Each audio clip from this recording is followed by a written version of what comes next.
Missouri, not far from the banks of the mighty Mississippi, at Busch Stadium, where the Cardinal fans are gathering to watch one of the best to ever play the game, Albert Pujols. Tonight, the three-time MVP Pujols and the National League Central Division leading Cardinals go for the sweep against division rival Milwaukee.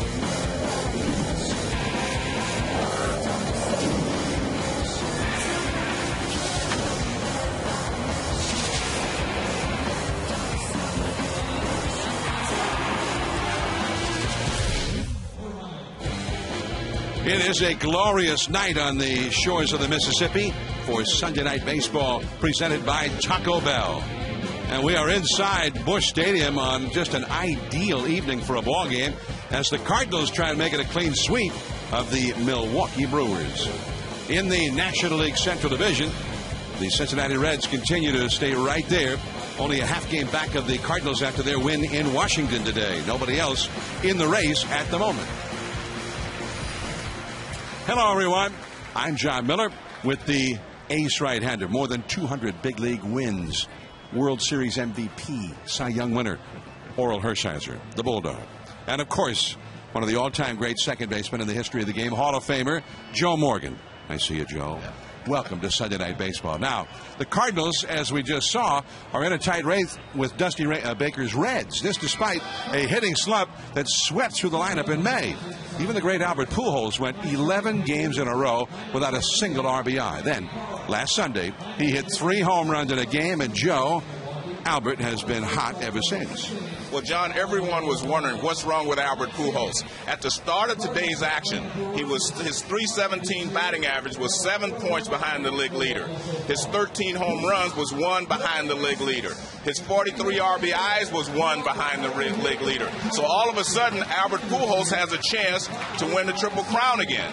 So there's nothing wrong with Albert Pujols. He did tell me that he had a stretch there a couple of weeks ago where he was going out of the strike zone, swinging at too many bad pitches. He said he's back. He's going to make them throw him strikes now. He had 1 month last year that he hit under 300. He hit 289 in June of last year with 4 home runs and 15 RBIs. He's had 1 month already this year. He hit 291, 5 homers, and 20 RBIs.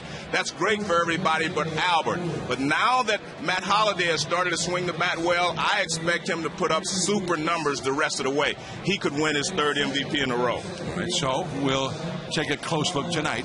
Pujols, Holliday, and Ludwig in the middle of the lineup. And the Cardinals' pitching has been superb all year, with the 2 aces at the top of the rotation, Chris Carpenter and Adam Wainwright leading the way, of course. But Orel, nobody has pitched better than the rookie left-hander we're going to see tonight against the Brewers. I'm talking about Jaime Garcia. Yeah, Jaime Garcia has been outstanding, and sometimes magical seasons start out from surprising contributors, and Jaime Garcia is one.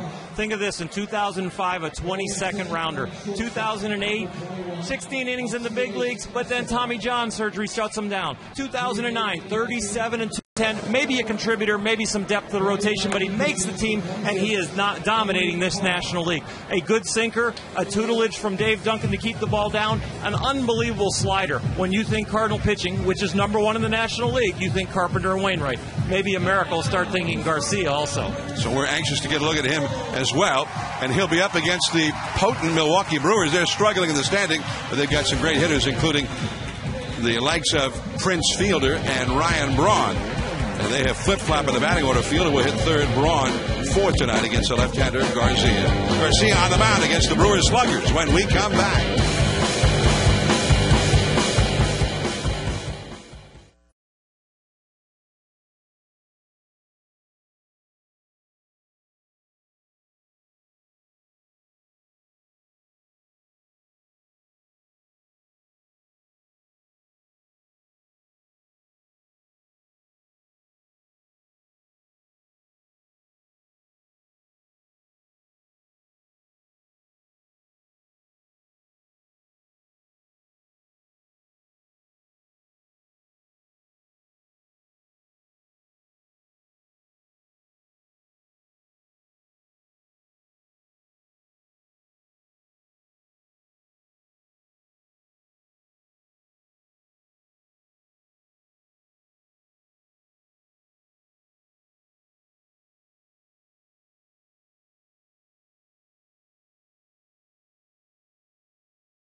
By Taco Bell. Think outside the bun. What a night here. Just a few blocks from the banks of the mighty Mississippi, the famed Gateway Arch. We're in St. Louis. And what a beautiful night it is for a ball game. The Cardinals are going for the sweep. They're getting the brooms out and hoping to use them here. Friday, it was Colby Rasmus who hit a 2-run homer in the 6th inning as part of a rout, an 8-0 victory, and the first career shutout for Adam Wainwright, who has been superb. He struck out 8. 8-0 final. Then yesterday, Rasmus was a guy who drove in what proved to be the winning run. And in the 11th inning, that was the winning hit, and the Cardinals won that ball game 5-4 in 11. You can watch this game and over 800 other live games on your mobile phone with ESPN Mobile TV. Text TV to 4ESPN. That's TV to 43776. Ken Maka, the manager of the Brewers, and welcome to hard times. Brewers have been racked with injuries, and although they've scored a lot of runs, they're not getting production from the key man of their order, Prince Fielder. Here's his batting order for tonight, presented by Taco Bell. Ricky Weeks leads off at second base. It'll be Carlos Gomez in center field. Prince Fielder hits third. They flip-flop Fielder and Ryan Braun. Braun in the cleanup spot. They're trying to get Fielder going.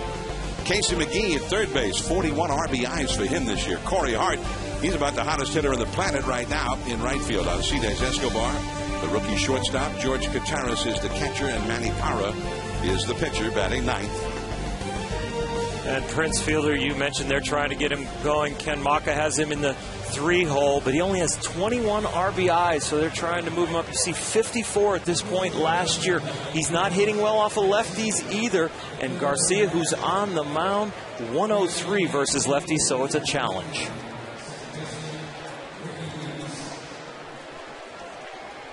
So here is Jaime Garcia. And Joe, he has just been superb all year. John, he's only given up 1 home run all season. In his last 2 starts, he didn't give up even an extra base hit. So this guy's been dominant from the beginning. And he had 10 starts where he gave up 2 runs or less. In his last start, he gave up 3, which he still won. So he's hot. So Garcia in his 11th start of the year. First pitch to Ricky Weeks, and that is in there at the knees. Strike 1.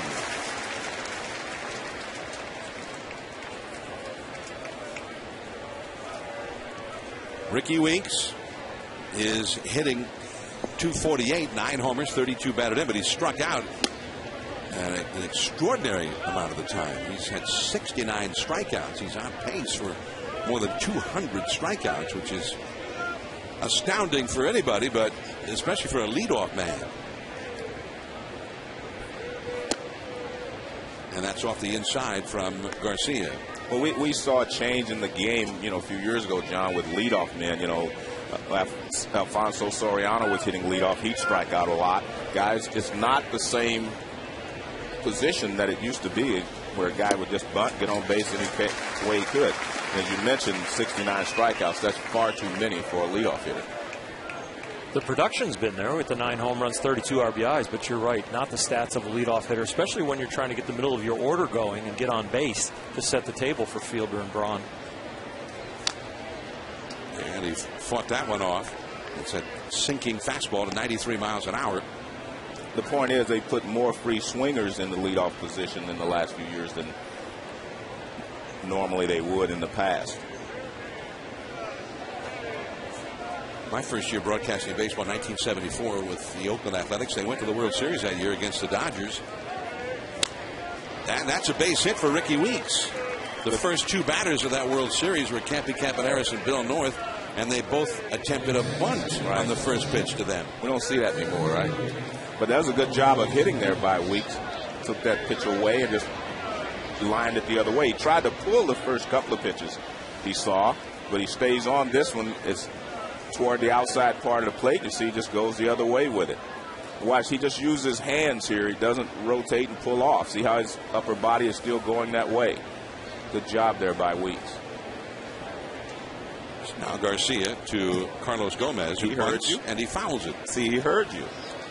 I remember when we first saw him make his debut with the Twins after the big Johan Santana trade. He had been in the Mets organization, and he had a great opening night, and he had a great opening day for the Brewers this year as well. Man makes a pretty good entrance, apparently. But he bunted a couple of times for base hits in his first game with the Twins, and Rod Carew, who was a great bunter, a Hall of Famer, worked with him a lot on that. That was a great slider. That's the pitch you were talking about in your open, Oral. That'll disappear to right-handers. He's been outstanding, but this looks like a fastball right down the middle, and watch it just go right to his back leg. And when he throws that sinker down low in the lower third of the strike zone, they are going to swing and miss at that slider because it is so deep. No balls, 2 strikes. That's Wheats over at first. And Garcia really held for a long time and then bluffed Weeks. Weeks wasn't buying it, though. He barely even flinched.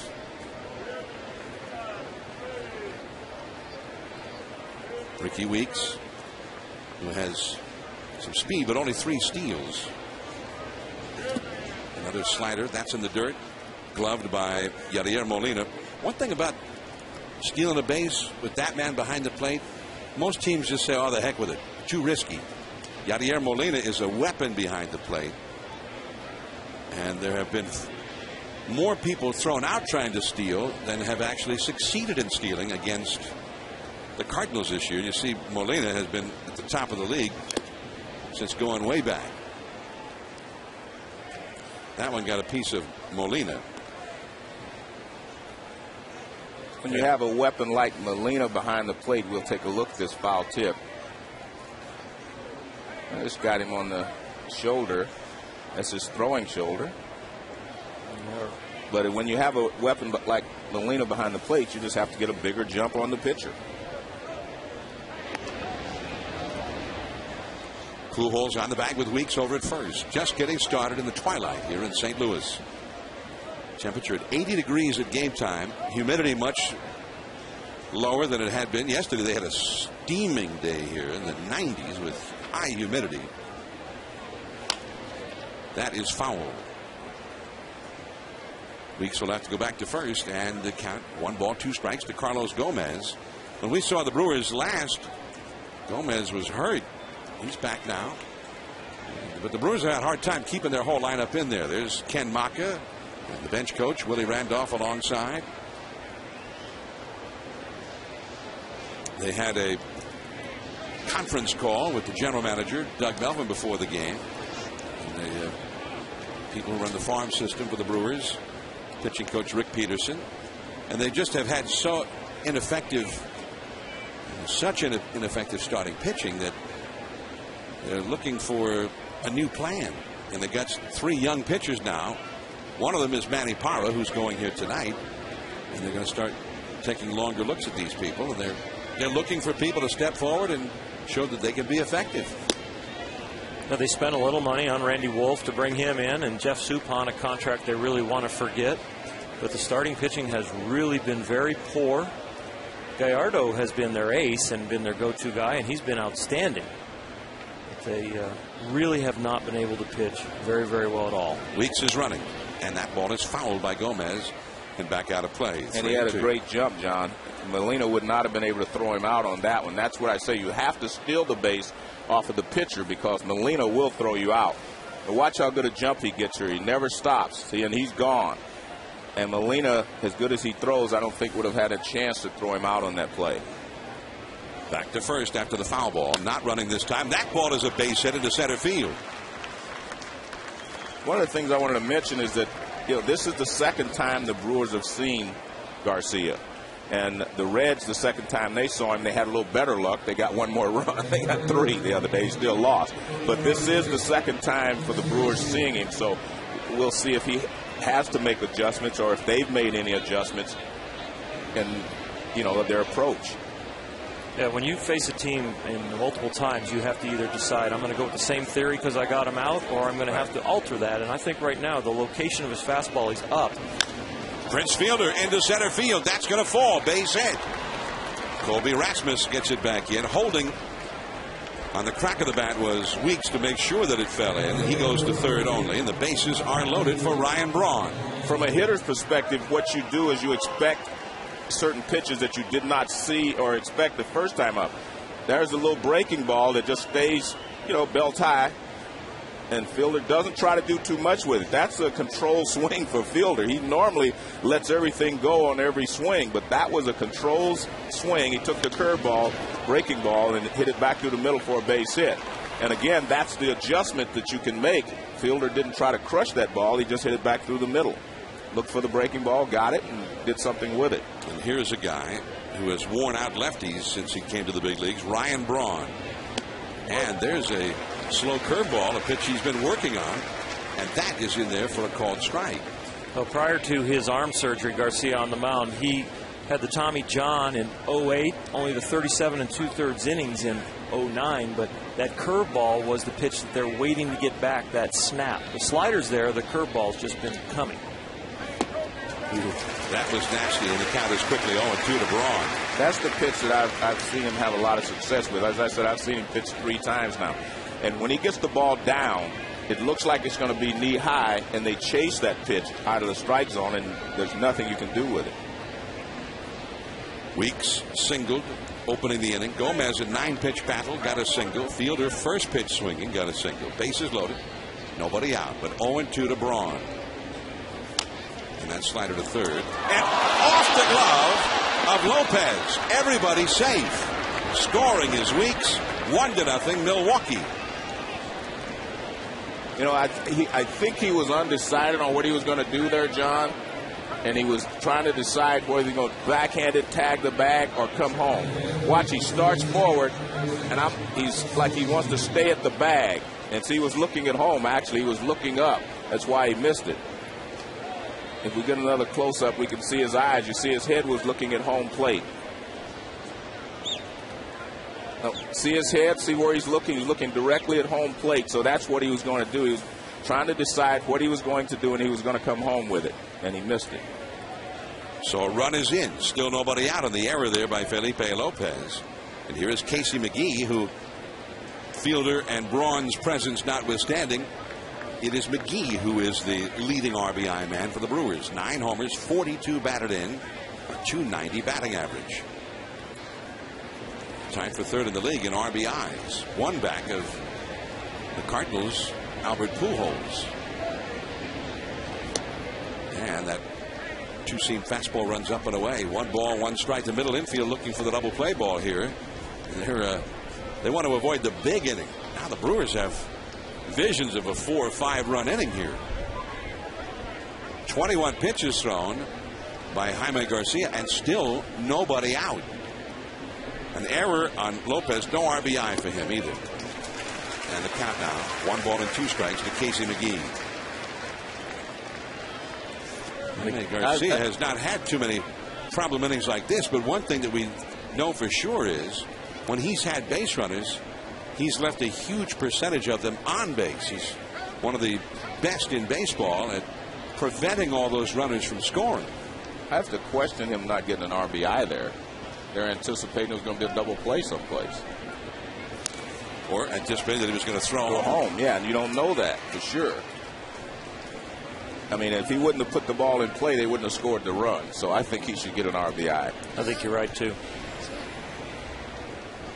Well, only Ubaldo Jimenez, the great ace of the Rockies, who's now 11-1. He won his game today in Arizona, has stranded a higher percentage of base runners than Jaime Garcia. Garcia has stranded nearly 84% of all the runners that have reached against him. He needs to find that kind of success right here. The fastball and the protective swing by McGee. He stays alive. We've seen McGee play quite a few games this year. One of the things I've noticed is that he will give up a little bit. Like there on that pitch, he didn't try to drive it. He just tried to put it in play. He will do that. He will fight off some tough pitches. And then if you make a mistake, he'll hurt you. This is where the Brewers need that big hit to turn this into a big inning. They have the chance to do it. Bases loaded, nobody out. And the slider in the dirt smothered by Yadier Molina. McGee is hitting .375 for the year with runners in scoring position. John, you see a lot of hitters, they do not give up anything when they get 2 strikes. They continue to have that same swing, but he's one of those guys that will make adjustments with 2 strikes. 2-2. That is into right field and caught by Ludwig. The tag up, and Albert cuts the throw off. Thought about throwing through, but too late. Carlos Gomez, who is very fast, slides across with the second run of the inning. And a good job there by McGee. That's what I was talking about. So he gave up a little bit, didn't try to pull it, went the other way with it, and got the job done. Good job getting that runner home from third with less than 2 out, one way or the other. They wouldn't have minded if he'd gotten 2 or 3 guys home. Right, but you get the first one home first, then you worry about the rest. That's a good sign for the Brewers. When they score first, they're 15-5, so they're looking for anything to build momentum from, especially this first inning.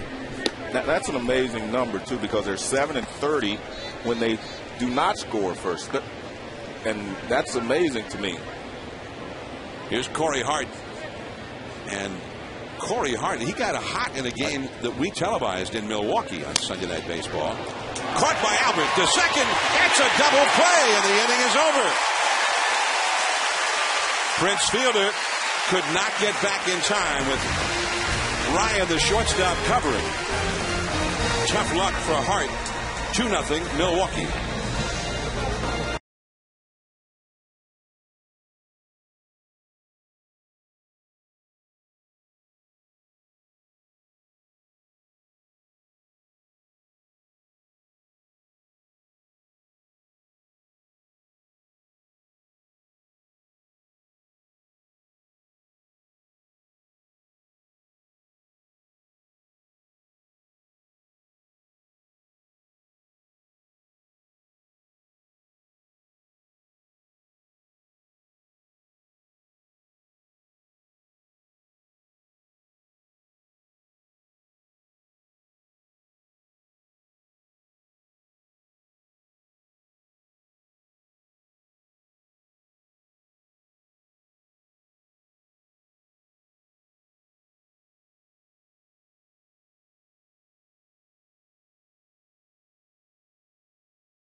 Veteran manager, one of the most successful managers of all time.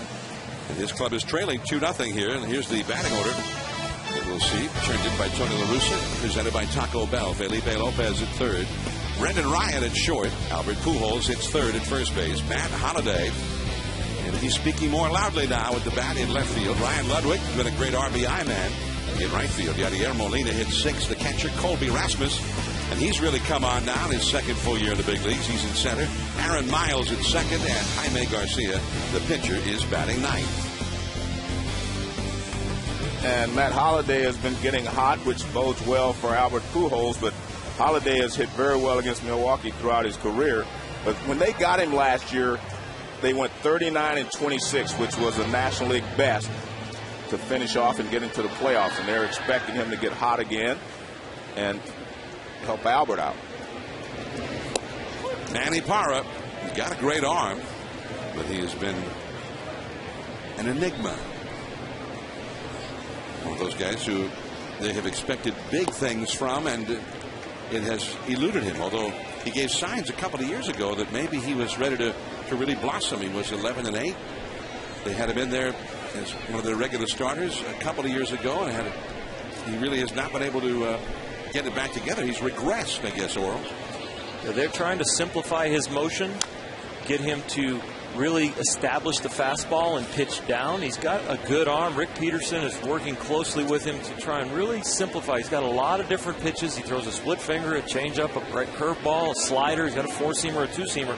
Narrow in the focus and maybe get some pitches above average with precise location compared to throwing a whole smorgasbord up there and maybe being slightly below average. 1 ball, 2 strikes to Felipe Lopez. Hitting .270. He's a switch hitter. Cardinals have not hit well as a team against left-handed pitching this year.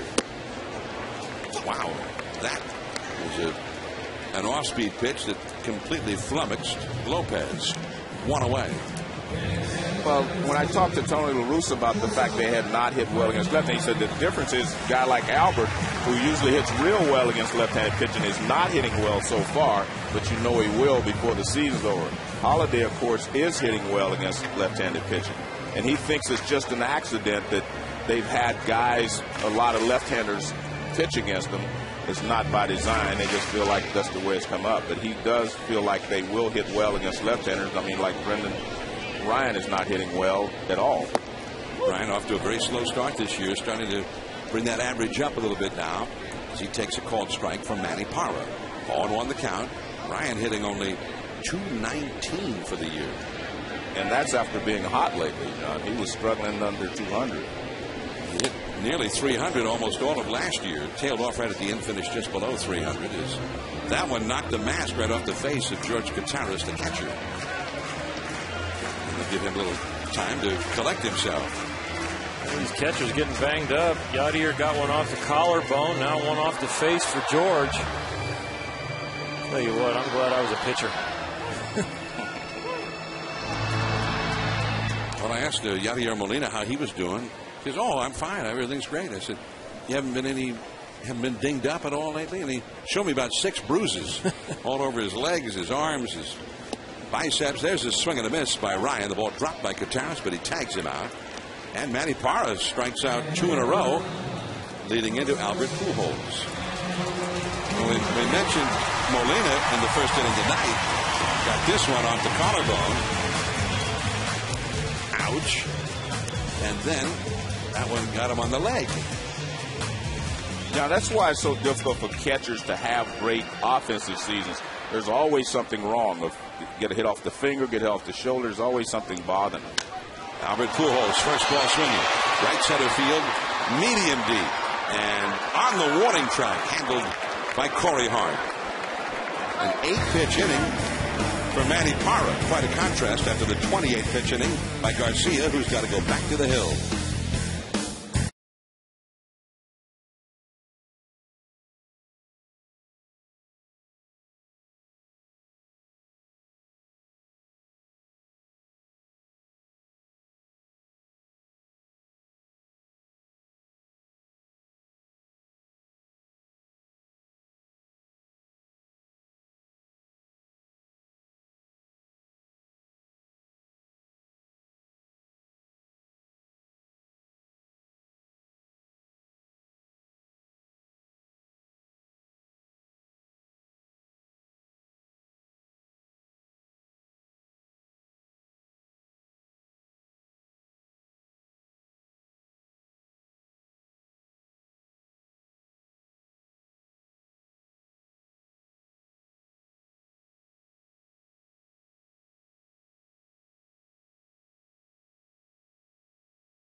Stadium, and there's a young Cardinal fan, and it's his first Cardinal game.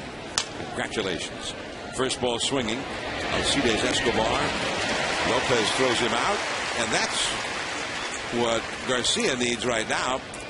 And Oral, you pitched all those years. You won over 200 games. You have a kind of a high stress inning, and it already from the get-go puts your night in doubt in terms of how deep you're going to be able to go into a game, I would think. Yeah, and that first pitch out right there settles you back in. As a young pitcher, when you're just starting out as a rookie and you've got, under 20 starts in the big leagues, you're looking for when do I get through these tough innings and these tough outings. And right here, you try and keep it from gaining water. You don't want this thing to start to drown you. And emotionally, when you get that first pitch out, that's a big key. Jaime Garcia, born in Mexico, and he's only 23 years old. He'll turn 24 just before the All-Star break next month. John, the draft is coming up, in the next couple of days and tomorrow. And he was 680th pick. So it just kind of tells you that it's not an exact science. I mean, he's 680th pick. Couldn't have been 680 better players in that draft than Jaime Garcia, but couldn't tell that at the time. Well, he even was not even on the radar going to spring training this year. He pitched so well in spring training that they finally said, hey, this guy's ready right now. We don't know how he's ready with so little experience. Dave Duncan, the outstanding pitching coach, confirmed that. He just said, hey, there was nobody better than him. So it was clear that he was ready to go. Execution of pitches over results or experience made the club. At shortstop, Brendan Ryan. And that's all for Contreras. 2 quick outs here in the second inning. Now, Garcia, his first 10 starts, he's been superb. Go back to Fernando Valenzuela.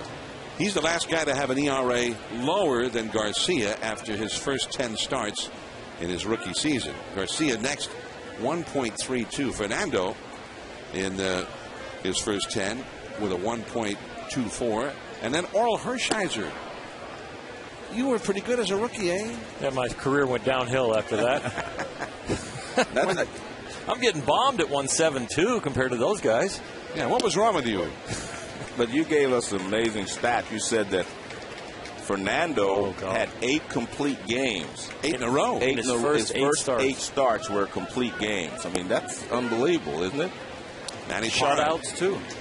Manny Parra bunting and missing. 1 ball, 2 strikes. 2 down, nobody on. He ended up 8-2 after the 10 starts there. With that, was it a 1.24 ERA? He lays down that bunt on a 2-strike pitch, and the underhanded toss, barehanded by Albert Pujols. An 11-pitch inning for Garcia. Matt Holliday, and then Ryan Ludwig coming up. 2-0, Milwaukee leading.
here in St. Louis, and one of the tall glass towers downtown out beyond Busch Stadium, the Millennium Hotel reflected down inside the ballpark itself, which is generally a sea of red on game night.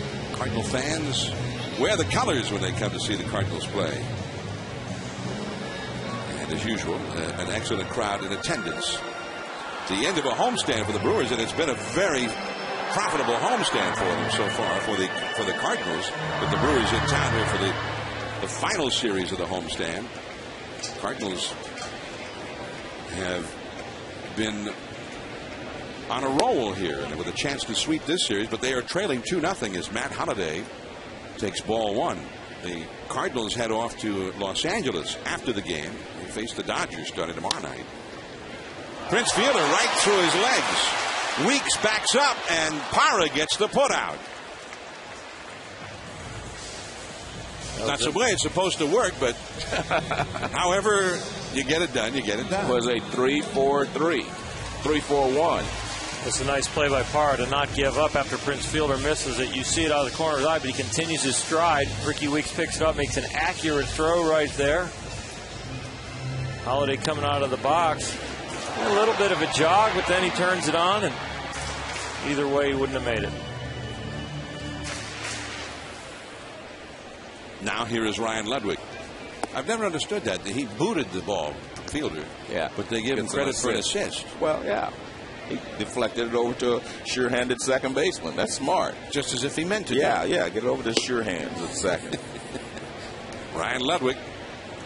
2-0 the count to Ludwig. Ludwig hitting .290, 7 homers, 29 batted in. Ludwig is hitting .465 with runners in scoring position. And that fastball from Parra, 94 miles an hour. And it's 2-1. Parra could be given a chance here. This is only his third start of the year. He's been in the bullpen most of the season. On the hands with a good fastball at 94. 2-2 the count to Ludwig. Now Ludwig's batting here with nobody on base. He's been terrible. He's like a poor hitting pitcher with the bases empty, hitting .125. You put runners on base, and all of a sudden he's Ted Williams. He's one of the all-time greats. .425 with men on base. And that curveball is low. I don't understand that. Is that a matter of concentration? You've got a higher level of concentration with men on base to knock in, or what gives there? Explain that to me. I need an explanation, and I need it right now. Well, let me explain that pitch. That was a great pitch right there from Parra. That's the way he got Holliday out. Fastball in on the hands. And right-handed hitters tend to lean out over the plate against left-handed pitching because the ball normally runs away. But he's been able to get in tight on both Ludwig and Holliday. You know, there are a lot of guys, John, who do concentrate better with runners in scoring position than they do when they just walk up there. They walk up there trying to hit the ball out of the ballpark or trying to drive it. With runners in scoring position, they go back to their fundamentals and just try to hit a line drive to center field. But I've never seen that big a difference, 125 to 425. That's a big difference. And it's still early in the season that those numbers may sort of move back toward each other as the season goes along. Yadier Molina takes ball one. The youngest of the catching Molina brothers. Parra caught him, I think, more than he caught him. But that worked. It's 3 up and 3 down. Cardinals have not had a base runner. Top of the order, Weeks, Gomez, and that man, Prince Fielder, against Jaime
Baseball, presented by Taco Bell, is brought to you by Cisco. Welcome to the Human Network. It is 2-0 Milwaukee leading the homestanding Cardinals as we head to the third inning. Tomorrow night, Monday Night Baseball on ESPN at 7 Eastern, 6 Central. Adrian Gonzalez and the Padres leading the West will be taking on the Phillies and Ryan Howard. Then Alfonso Soriano and the Cubs will take on Prince Fielder and the Brewers. Wednesday Night Baseball at 8 Eastern, 7 Central. Playing the Cubs who've just come down the road to Milwaukee. What do we have there? I don't know. What do we have there? Do we need some? Chicken quesadilla? We may probably should sample that. No, I shouldn't. Doesn't look healthy to me, but whatever. I'm with you, John. Just keep it away from me if you bring it up here. Okay. It's a quesadilla. That ball is hammered by Ricky Weeks deep into left field. That ball is a home run. Ricky Weeks with his 10th home run of the year, and it's only the second home run allowed by Jaime Garcia all year. And that's what you were talking about, the production at the top of the lineup. Even though he doesn't get on base as much as you'd like, he can hammer it. And watch his hands. Very quick hands on this ball inside that we saw him go away before. This pitch is on the inside part of the plate, and he just nice quick hands. Watch it. Just his hands rotate, get out front. Now first ball swinging, Carlos Gomez, and he is thrown out by Felipe Lopez.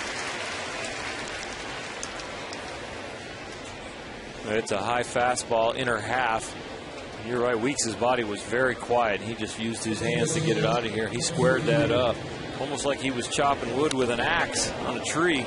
Really short, compact swing. Weeks his season is more like a fifth place hitter than the leadoff hitter. It's Prince Fielder with a swinging strike, and it's 0-1. Though we've seen that with Alfonso Soriano hitting leadoff, he was more of an RB, drove in a lot of runs from the first spot. Slider in the dirt, and it's 0-2 to Prince Fielder, who singled to center his first time in that 2-run first inning rally. 3-0. The Brewers are leading now. Ryan Braun on deck. Fielder just mired in a slump, especially with runners in scoring position. He goes to the opposite field, and that's in there, base hit. Holiday hustles over to cut it off, and it will be a single only for Fielder. Now here's Ryan Burr in the studio for a Sports Center right now.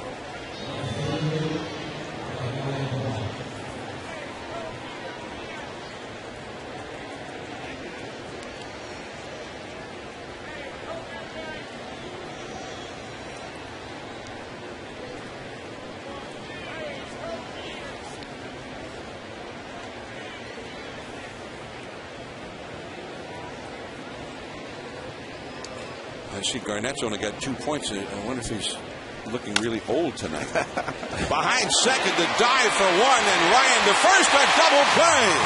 Spectacular pickup by Aaron Miles. Just up for the minor leagues this week, and what a play that was. Ryan Braun hits into the inning-ending double play. Quite a turn by Ryan as well. 3-0 though. The Brewers on top. Colby Rasmus coming up.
Friday, June 11th on ESPN.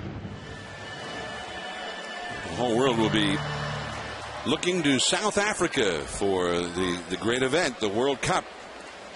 The United States, Team USA, will play England next Saturday, the 12th, for its first game. England always one of the top teams, and they're not going to work up to one of the hardest games. They're going to go right over there and get into it right away. If you got to win it, you got to beat the best. Just go do it. Colby Rasmus, center field. Way back to Gomez at the wall. Goodbye. A home run. Colby Rasmus, first ball swinging, hits his 10th home run of the year. And John, they expected so much out of Colby last year. I mean, he's got such great minor league and college stats that they thought he was going to be a big star, and he got off to a great start. He slowed down a little bit as the season progressed, but they're expecting him to become the next big star here. Low fastball, and he just goes straight away center field.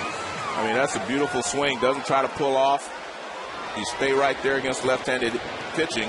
In fact, most left-handed hitters try to hit the ball back through the middle.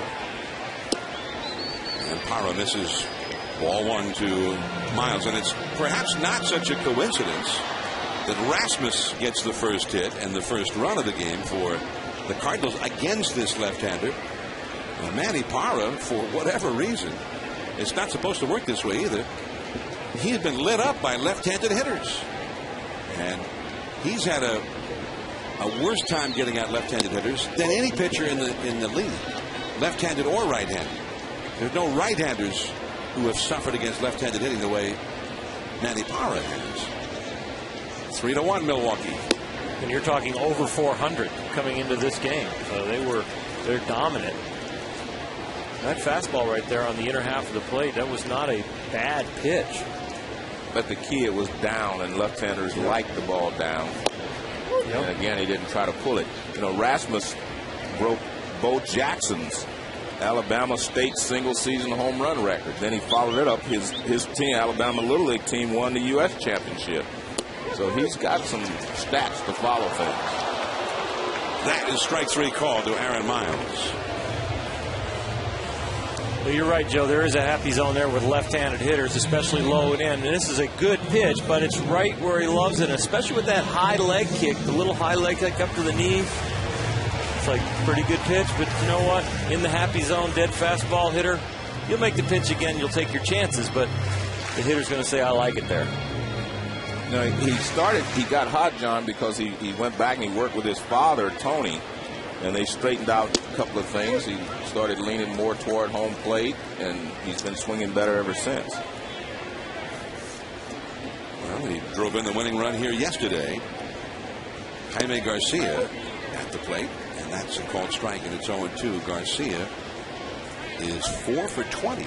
Not bad for a pitcher, 200 batting average. And he puts him away post-haste.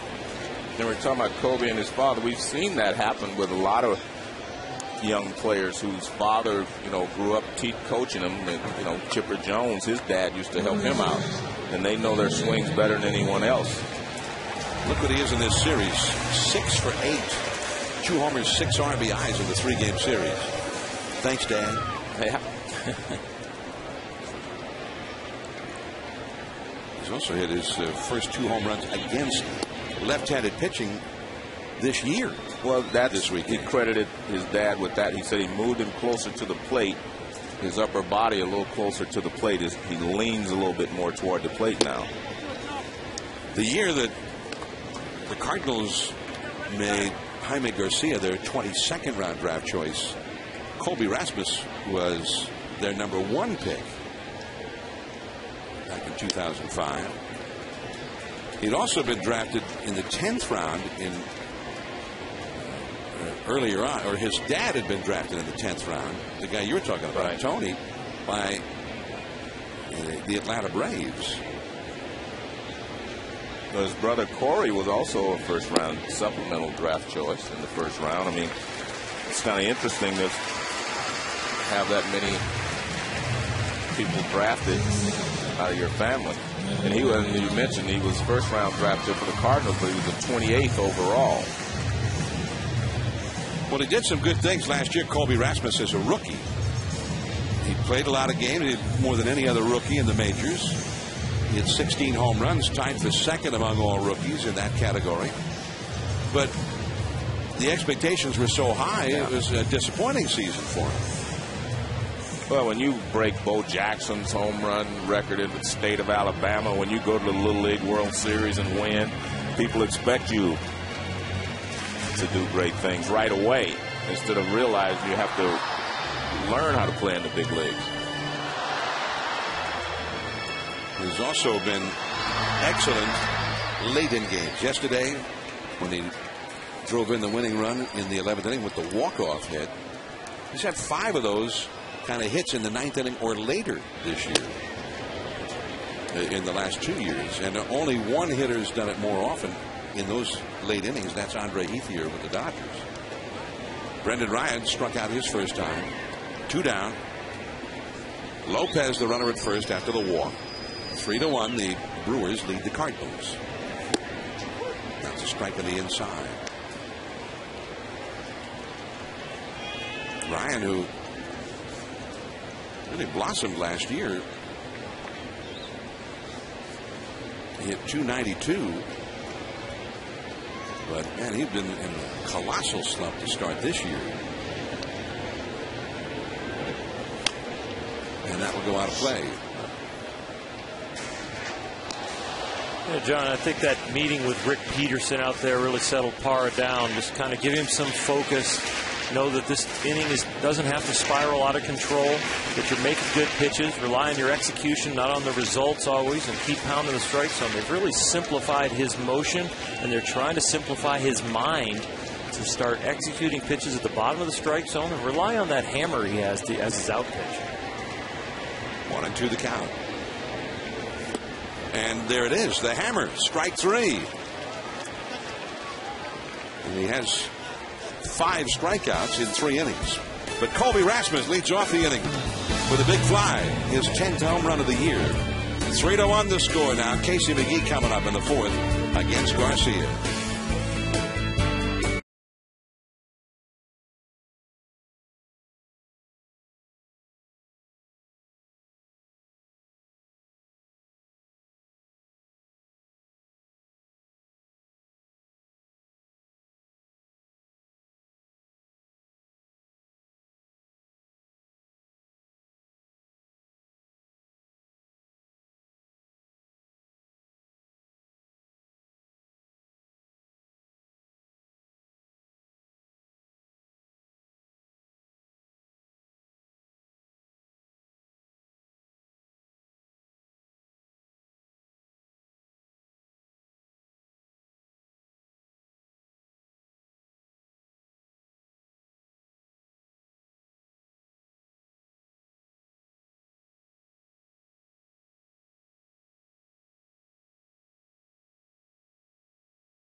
Presented by Taco Bell.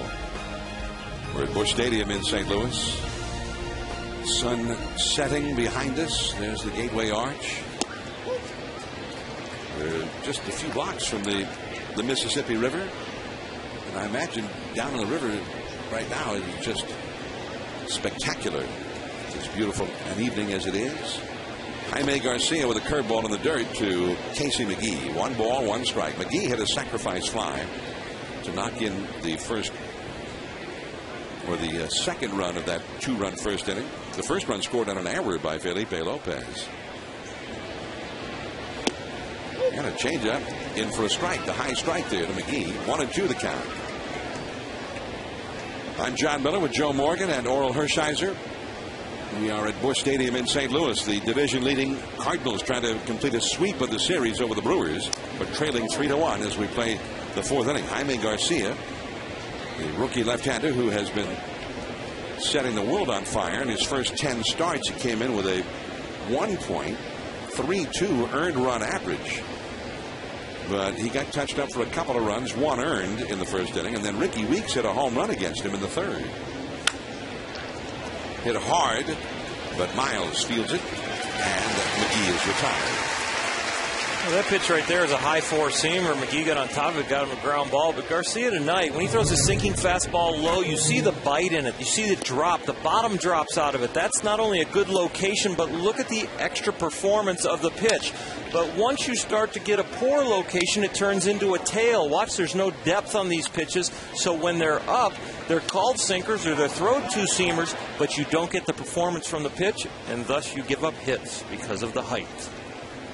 So you mean it has to be down around the knees to really have the sinking action?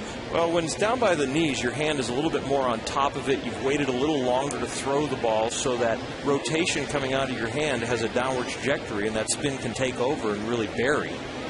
But when you are behind the ball and maybe release it a little early because your front shoulder pulls out, you throw behind the ball is more of a tailer, and then it's also up. Corey Hart, the hitter, he lined into an inning-ending double play in the first inning. He takes one of the dirt for a ball. The sinker was taught to him by the pitching coach, Dave Duncan. And he said it wasn't so much that he taught him the mechanics of it, but that he sold it to him in terms of, hey, you throw a good sinker, and what happens? Guys hit ground balls. What happens on ground balls most of the time? Guys make outs.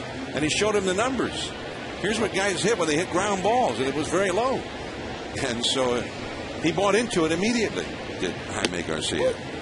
And it turns out that he's got a really good one at the same time. The great thing about a ground ball is if the first one finds the hole and the next one's at somebody, you get a double play. 3-2 the count. Hit the 3rd highest ground ball to, or ground out to air out ratio in baseball as he strikes out Corey Hart. Is that a new theory that you get ground balls, or is that something that Tommy John was perfecting when he was, kind of? It was only a new theory. It was only a new theory to Jaime Garcia. 23 years old. I was teasing Oral about.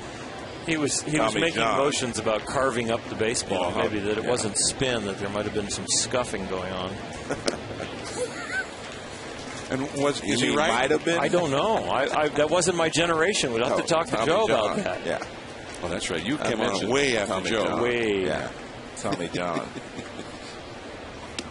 That's too high to Alcides Escobar.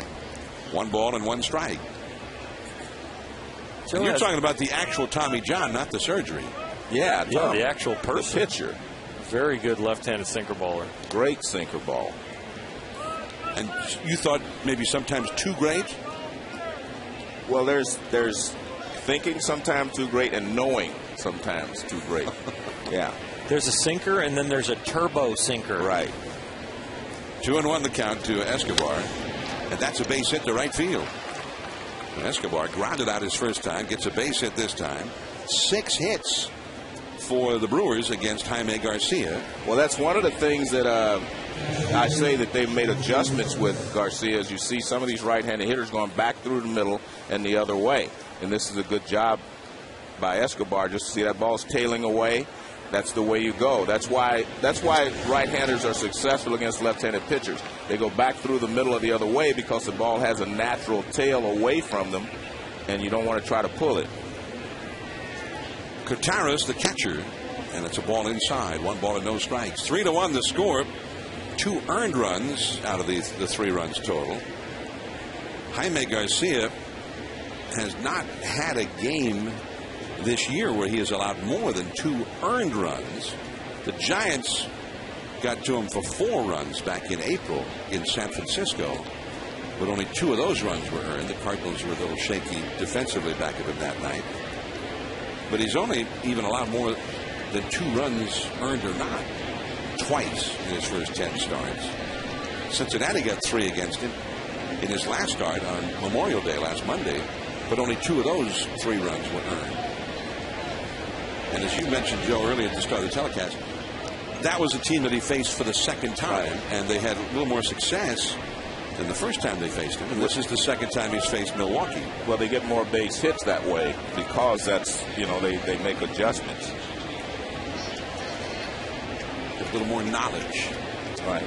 Gutierrez popped up his first time, and it is too high.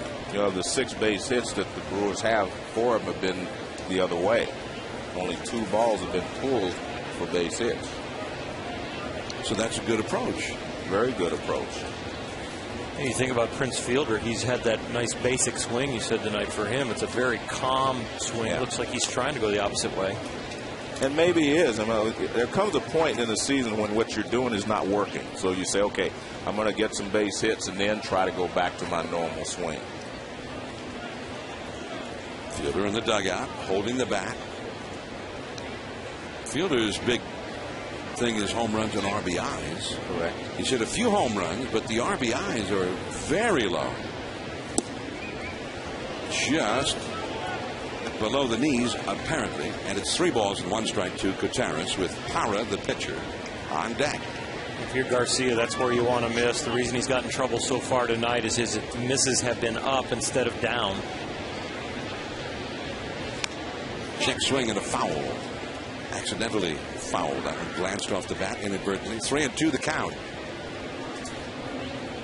65 pitches thrown by Garcia already in this game. He had a 28-pitch first inning. There's Dave Duncan. And he's working with a lot of young pitchers right now. The Cardinals have 3 of their 5 starters as rookies, including Jaime Garcia, who opened the season in the rotation. But with injuries, they've had a couple of other rookies who've been in there lately. Runner goes, and was that a swing? No. On appeal, the third base umpire, Todd Tichenor, says no swing, so it's a walk to Gutierrez, putting 2 men on with the pitcher, Parra, coming up. First walk allowed by Jaime Garcia. 2 men on, 2 men out in the 4th inning. 3-1, Milwaukee leading. So here's Parra, who tried to butt his way aboard with 2 down in the 2nd inning and was thrown out. Albert Pujols made a barehanded catch of the toss after Jaime Garcia had fielded the bunt. He flipped it to Albert, who reached down, barehanded the ball. Snatched it. 2 men on, 2 men out. And the slider, and it's 0-2. Jaime Garcia was originally drafted by the Baltimore Orioles. And there's an interesting story. We haven't the time to talk about it right now, likely, with 2 down, but we have to get into it at some point because they could have had him. He was theirs. There's that slider for the strikeout. Albert Pujols is coming up. Then Holiday and Ludwig, the power for the Cardinals, and it is considerable, starting with Mr. Pujols. Coming up when we come back.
Louis. I'm John Miller with Joe Morgan and Oral Hershiser and quite a few Cardinal fans. Pooches in the park night. A lot of fans brought their dogs with them to the game tonight. Bulldog. I thought maybe that was because you were here. I don't think so. Maybe the dogs. I mean, why would you bring the dog? I don't understand the whole promotion, this bring your dog to the ballpark thing, but a lot of people did so. Here is Albert Pujols. I would think Albert would be enough of a reason to come and leave the dog at home. There's one. Yeah. A couple of them. Which is in the park. Well, Manny Parra quickly ahead of Albert. 0-2. Albert, first ball swinging in the first inning, drove one to the warning track in right center where it was caught by Corey Hart. He's quickly behind 0-2 here to Parra. And that slider, a foul. Lefties have been a problem for Albert this year. Yeah, this year, not in his career, though. Look, I mean, 346 in his career, and that's why Tony was saying that a lot of guys who have history with left-handers are not hitting them well right now. And so it goes for Albert against left-handed pitching so far this year. Well, he hit the first pitch fastball to right center his first time up. And his second time up, I'm sure he wasn't going to swing at this first pitch. Another fastball, takes it. Then a good breaking ball down and out of the zone. Another one out of the zone. So you can't do anything with these pitches. And then finally, you can't even catch up with the final breaking ball down. I had an interesting conversation with Albert before the game, though, because, you know, he's kind of upset with the media and scouts because they're all trying to figure out what's wrong with him. That's a base hit to right field for Matt Holliday. These scouts come up with all these theories about his run production, he said. And his answer was, that's why they're scouts and I'm still playing. Good for him. Yeah, that's what I said. Great answer, man. He said, yeah, how are they going to know what's wrong? He said, there's nothing wrong with me, physically or any other way. He said, I'm going through a stretch right now. He was going through a stretch where he was over anxious, swinging at a lot of bad pitches. He said, now I'm back on track. Things will go better for me. So, and again, that's what Holliday's been doing. He hasn't been driving the ball. He's been getting base hits, though. Been getting a lot of hits here lately, Matt Holliday, which is a hopeful sign anyway. Well, that should help Albert because I know the Reds and Dusty Baker, whenever they had a chance in the last series, they were just walking. You know, walk Albert and pitch to Holliday. And it kind of started last year with Joe Torre. There goes Holliday, and he steals it without drawing a throw from Contreras. Well, that's one of those I'm going to go on the first move because he's not throwing to first base, and all of a sudden he just takes off. By nature, left-handers do not really like to throw to first base. See, he just took off on the first move. He wasn't trying to read anything. He's just going on his first move. But most left-handers, unless they have a great move, they really do not like to throw to first base. So now Ludwig with a runner in scoring position as a curveball drops in there neatly for a strike. You're talking about Albert, 216 this year coming into this game, his batting average against lefties. His career batting average before this season against left-handed pitching, 341. A little bit better than his career average against right-handed pitching. He hit 338 against lefties last year.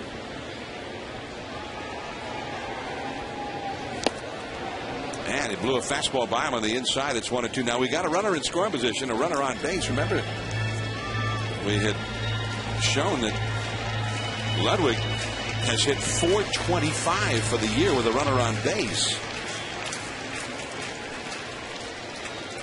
With runners in scoring position, even better than that, 465, best in the National League.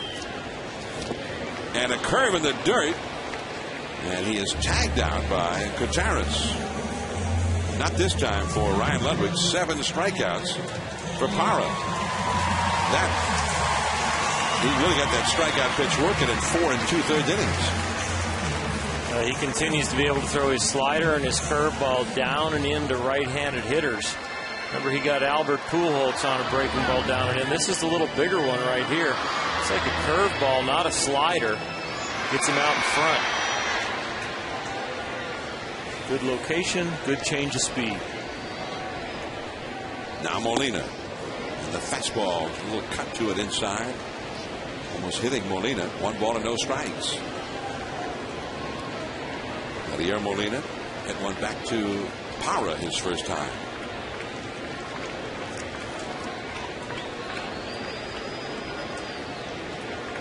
Three to 1. The Brewers leading. Runner in scoring position with 2 down. And that's a knee-high strike. And Molina walks right back to Andy Fletcher, the plate umpire. Complains about that call. You don't like it when your catcher gripes with the umpire when he's hitting a lot of times when you're the pitcher, because it's like, oh, you got to go back there and get strikes for me. But that one was a little low. Yadier was right on it. Manny Parra in the 4th throws his 51st pitch of the game. That one is a foul out of play. I think Yadier was saying, I'm not worried about Jaime right now. I'm worried about me hitting here. Well, it's in a big spot. He's in a spot where an RBI gets it, changes the whole game, turns it into a 1-run game. He's one of their best clutch hitters, too. You talk to anybody on the Cardinals, you say who you want up there in a big at bat, and Yadier will be right up there at the top of the list. He's hitting .298 with runners in scoring position for the year. That's nearly 50 points higher than his overall season's batting average. Holiday at second. And he fouls that one back to the screen. But a great approach on that pitch. He was going the other way. As we talked about, when that left-handed fastball tails away from you and you try to pull it, you're going to hit a little ground ball someplace. He was going the other way on that pitch. Real nice approach. Colby Rasmus is on deck. 1-2 to Yadier Molina. They're actually playing him that way also in the infield.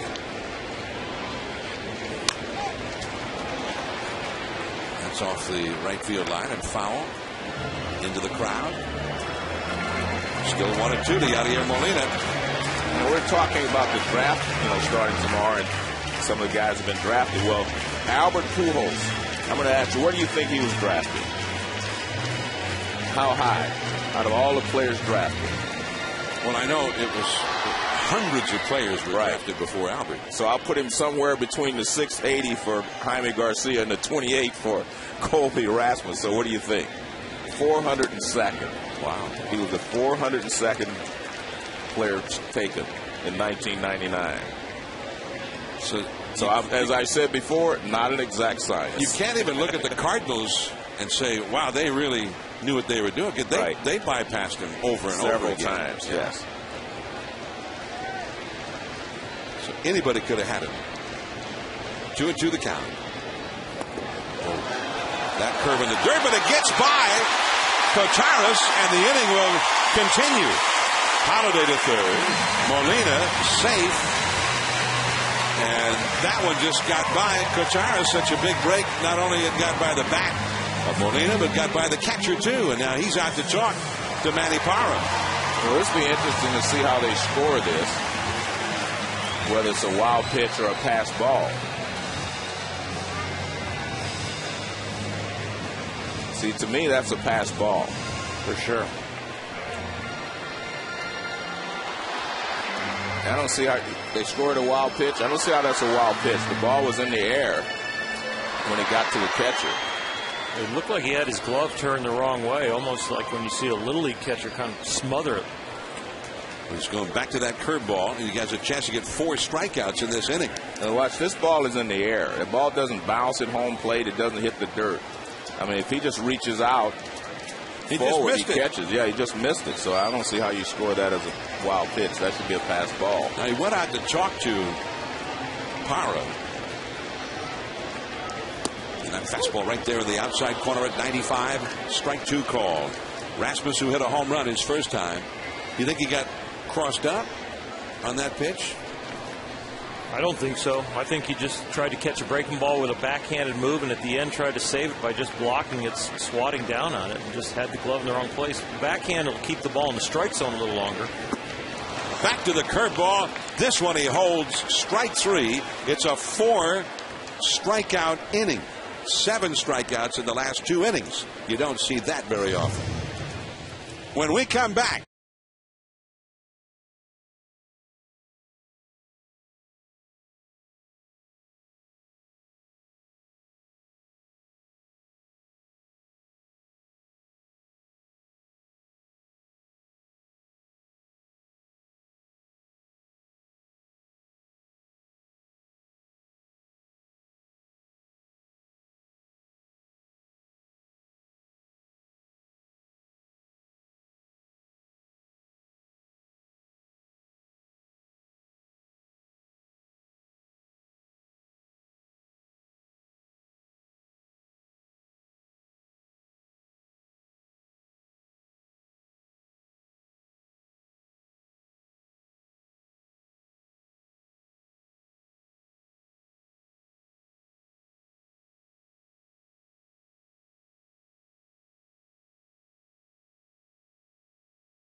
It's hard to believe how quickly those 22 years went by.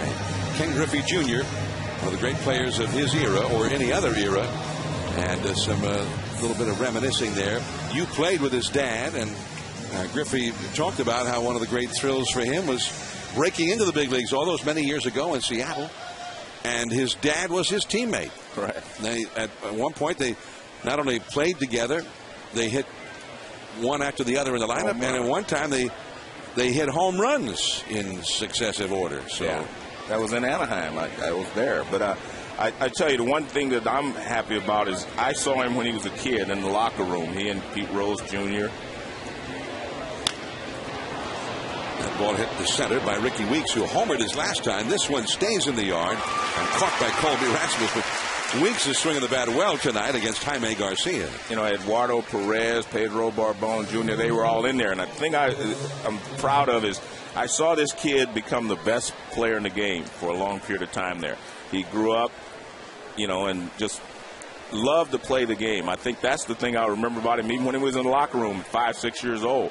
He was just loved playing baseball. He just loved the game.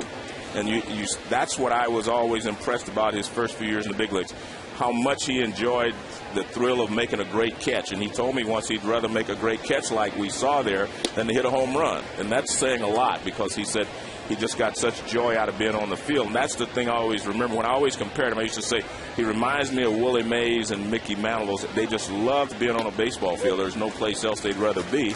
And his smile always told you that was the case with Ken Griffey Jr., and he was just such a great player. Could do everything on a baseball field. And the catch we saw, there's a bunt by Gomez, and it rolls foul about halfway to third. So he'll have to come back with a count of 2 balls and 2 strikes. Prince Fielder on deck with the Brewers leading here 3-1. That catch we showed was at Yankee Stadium. Right. And that was a catch that sort of caused the New York fans to say, wait a minute, who is this kid? And it's not just the great catch, but when he came back, I think Jesse Barfield was the man who hit this ball, but as he came back to the field, he had such that joyful exuberance. Yeah. And the people in New York were just like the people everywhere else. They said, I love this guy. I love that kid. Well, his father had made a great catch in Yankee Stadium, like that old Robinson, one of a home run. Not as spectacular a catch as that, but he had run and jumped over the fence and made a home run. So I think that was part of the exuberance that he showed as well, because his dad had done it there also. One of the things I admired most about him was a great home run hitter, but I think he hit so many home runs because he was a great breaking ball hitter with that great uppercut swing for home runs.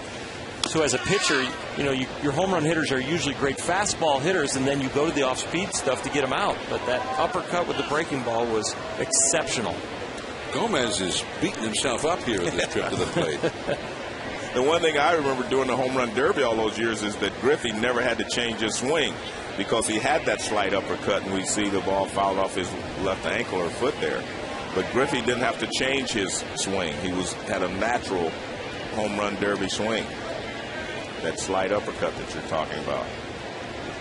But my favorite Griffey moment for me wasn't all those great catches, but for him running around the bases to score the winning run to beat the Yankees that put them, you know, to the LCS that time. I just, the joy that he showed running around the bases, bringing the winning run home. Gomez has great speed, but Lopez throws him out. 2 down. A lot of guys hit home runs, you know. Not 630 like he did, but a lot of guys hit home runs. But for him that day, watching him run around the bases with the winning run was spectacular for me. Griffey ends up 5th on the all-time list of home run sluggers. It's a very select list of names: Barry Bonds, Henry Aaron, Babe Ruth, Willie Mays, and then Ken Griffey Jr., number 5. And all those home runs led to the kid that wore his hat backwards. Remember, all the little leaguers started wearing their hats backwards and turning them around. My son did it. I said, get your hat turned around. He goes, Ken Griffey Jr. wears it that way. I said, well, when you hit 50 home runs in the big league, you can wear it that way. Until then, get it on front. There are only 2 players who won more Gold Gloves in the outfield than Ken Griffey Jr. Another part of his game. He won 10. Willie Mays in Roberto Clemente each won 12. Base hit for Prince Fielder. That's his third straight hit. And that's the Fielder we're talking about. He went the other way a couple of times and maybe got his stroke a little bit better. Feels like he's seeing the ball better, and now he lets it go. That's more of a Prince Fielder type hit there, where he just attacks the ball and hits a ball in the hole before the second baseman can move. Now this is more just let it all go Fielder kind of swing right there. Beautiful extension and finish. Yeah, completely different bat speed than the other two at bats. Right. Fielder, much as with Griffey, grew up around Major League ballparks. His dad was a Major League player, and Prince used to be a regular presence at Tiger Stadium before Tiger games. Part of the legend of Prince Fielder is that he once took some batting practice early in the afternoon before a Tigers game and hit a home run when he was 12 years old. Ryan Braun, base hit to left field. The Brewers' two young sluggers, both only 26 years old, with consecutive hits here against Jaime Garcia. That makes 8 hits in the game, the most hits allowed in a game this year by Jaime Garcia. Major League Baseball and People magazine are recognizing individuals who make a difference in their community. Go to peopleallstars.com and vote for your favorite everyday all-star who could represent your club and be honored at the 2010 All-Star Game in Anaheim, July 13th. Dave Duncan to the mound to talk to Jaime Garcia, who's been roughed up a little bit by the Brewers tonight, although so far been able to keep his club in the game, but he's back in a little tight spot here with Casey McGee coming up, the Brewers' RBI leader. Dave Duncan has a lot of tools in his tool belt. He'll get on take a veteran pitcher and maybe subtract or add to his repertoire to bring him around into this pitching staff. And it's the #1 pitching staff in the National League. To a rookie like Garcia, he hasn't taught him a lot of mechanics at all, but more theory on pitching and height of pitches and where to go to get people out. He's an outstanding pitching coach. Casey McGee drove in a run with a fly ball in the first inning, grounded out to second in the fourth. And the slider is in the dirt, knocked down by Molina. Ball one. We're talking about Ken Griffey Jr. This spring, the Mariners, Griffey's team, were playing the San Francisco Giants. And he made his way over to the Giants clubhouse. And he says, "Where's Tim Lincecum?" The young Giant pitcher who's won 2 straight Cy Young Awards. He says, "I want to meet him." And they found Lincecum, and Lincecum was in awe. He grew up in the Seattle area. He grew up a great Ken Griffey Jr. fan. And Griffey said, "I'm really impressed with you, and it's cool that you're from the Seattle area. We're just all proud of you." And Lincecum was just speechless, because here was his idol as a kid coming over to shake hands with him. Very classy move. I think I don't know the exact exchange, but it was something to the effect that Lincecum finally said, "Could I have your autograph?" 2-1 the count to Casey McGee. He retired 23 years to the day that he was drafted in the amateur draft by the Seattle Mariners, Ken Griffey Jr. And I think he did it his own way. No farewell tour. Right. No, this will be the last time Griffey goes into any of these ballparks. Just called the president of the Mariners, Chuck Armstrong, said that's it. Not only did he do that, he turned off his phone. I tried to congratulate him and reach him, but I haven't been able to. So congratulations, Ken.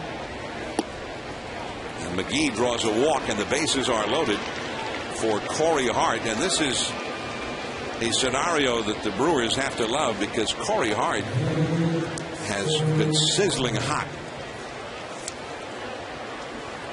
He's had 11 homers and 24 RBIs in his last 21 games. More RBIs than anybody in the big leagues in those 21 games. So La Russa a little bit on edge right now, with Hart at the plate, and he starts him with that fighting slider. 0-1. Hart has lined out into a double play, and he has struck out.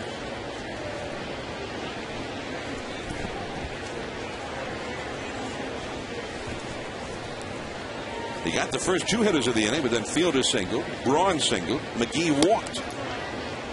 And Yadier Molina, you've always got to be careful if you're a base runner with Molina, because he's always looking to pick somebody off.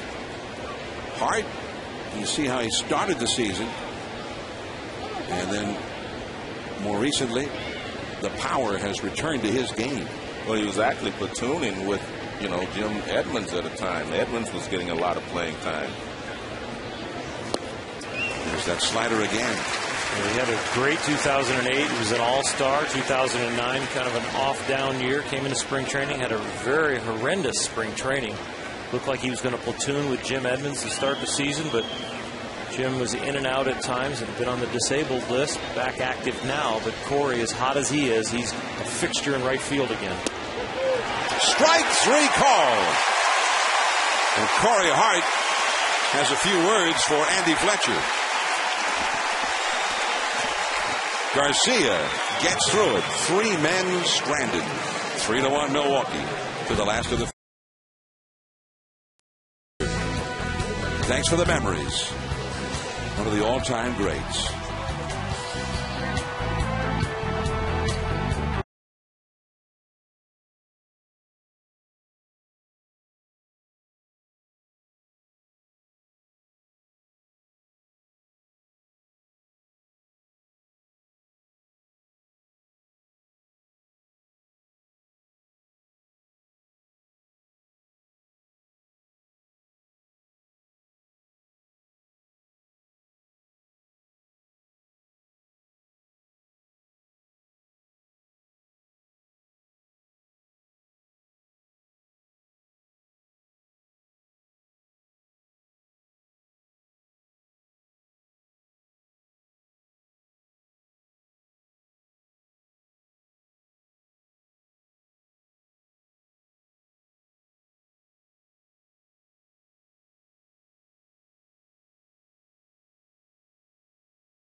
In St. Louis, 1 strike to count to Aaron Miles, the 8th place hitter. And Jaime Garcia, who has worked hard tonight on deck. That curve is down the left field line and fouled. And Parra quickly ahead of Aaron Miles with a count of 0-2. We're trying to get information and having no success apparently about the rather rare feat of a guy getting 4 strikeouts in 1 inning. Parra got 4 in the 4th inning. And that curve is fouled out of play off to the right. He also has had 7 in the last 2 innings. That may even be a more rare feat than 4 in 1 inning.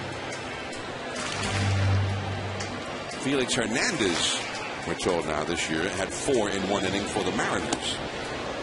And it's an oddity because it didn't mean he got 4 outs. The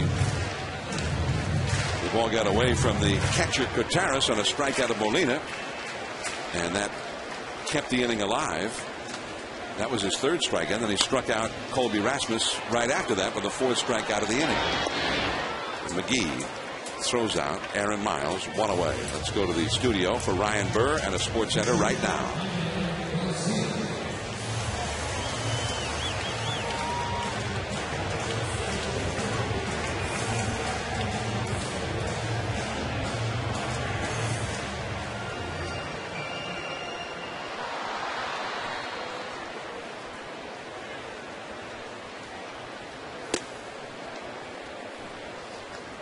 All right, Ryan, thanks very much.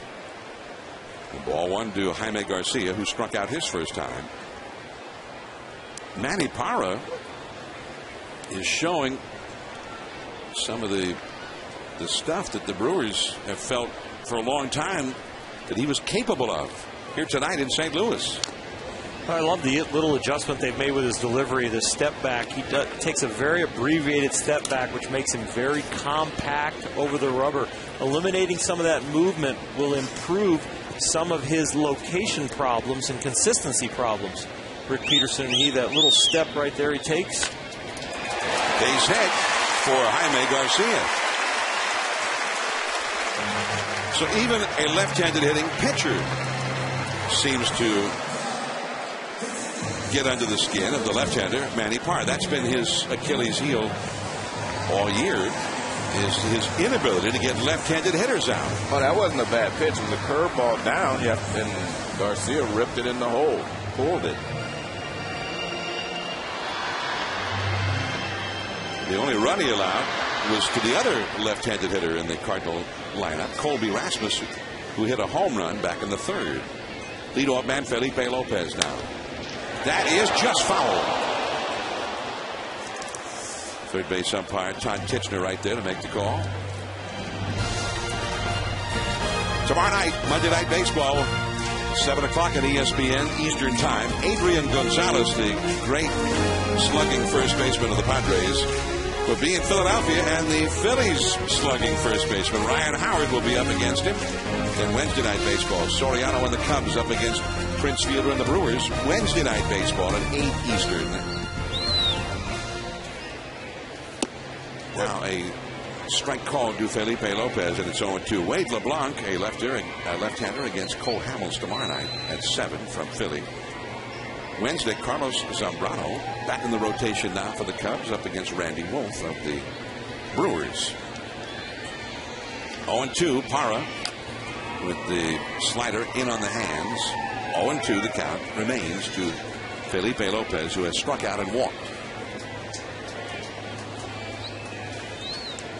Parra now has thrown 70 pitches in this game. He's had 9 strikeouts in 4 of the 3rd innings. But has thrown 22 fewer pitches than his counterpart, Jaime Garcia, who has thrown 92 in his 5 innings. Check swing foul. And the breaking ball there from Parra. I think part of the reasons that he has thrown fewer pitches, John, is because he throws the fastball he has great stuff and he just lets it go. I think Garcia depends on you swinging at some pitches out of the strike zone. So if you don't chase, that's another pitch that he's thrown that didn't get you out. But with Parra, he's going after the hitters because he has just overpowering stuff right now. And yet Parra is the one who's had a lot of trouble. Yeah. But there's always one game that can turn a pitcher around, like one swing can turn a hitter around. And this could be a game that changes Parra's confidence level from now on. He was 11-11 last year in 27 starts, but a 6.36 earned run average. Terrible. Just below the knees. And that fastball to Lopez. 1-2. If he could go the rest of this year and throw the ball the way he is today, and you got Giovanni Gallardo and Randy Wolf signed over here to be a consistent pitcher, hasn't found his stride yet, but he could settle into the Brewers rotation. There's that curveball. He doesn't need 10 strikeouts because he has such good stuff. They chase that pitch, but he doesn't need you to chase. 10 strikeouts, that's his career record. Well, when you're consistent with a few different pitches, the fastball he's been able to locate tonight. He's also had the slider. The slider's been sharp and it's been deep. It's been fooling even Albert Pujols and Matt Holliday. That was Yadier Molina. And then the curveball, you see the little bigger break kind of comes up out of his hand before it goes down. So 3 pitches, 3 locations, 3 different speeds. He's been solid. Brendan Ryan bluffs the bunt with McGee playing deep at third. Takes the pitch out of the strike zone. And that's not a bad play with 2 outs and Albert Pujols on deck. Anyway, you can get on to get Albert up. Yeah, with runners on base. Plus, Ryan has struck out twice. That part has not been working for him. Swinging away has sort of been a bust. Just off the inside, it's 2 balls and no strikes. 10 strikeouts for Parra in 4 2/3 innings. 9 of them have been swinging third strikes. And I would say most of them have been those breaking balls down and in to righties. Well, they always have to be respectful of that 95-mile-an-hour fastball. And they're at 92 on the inside for a strike, and it's 2-1. He's been pretty steady at 94 miles an hour in this game on our radar gun. Runner at first, Jaime Garcia. 2 down. Albert Pujols would be next. And he eases that one through there. Strike 2 call.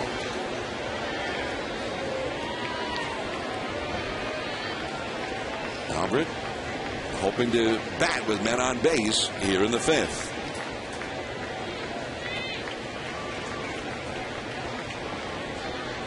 Two and 2 to Brendan Ryan. Struck out twice. And that curveball, and he gets a piece of it, hits it off his foot. Parra, only his 3rd start of the year, and he had not gone this long in the game since late last September when he went 7 against the Phillies. He had not gone more than 4 innings in either one of his earlier 2 starts this year. Rick Peterson looking on from the dugout, the pitching coach. And the fastball at 95, low and inside. 3-2.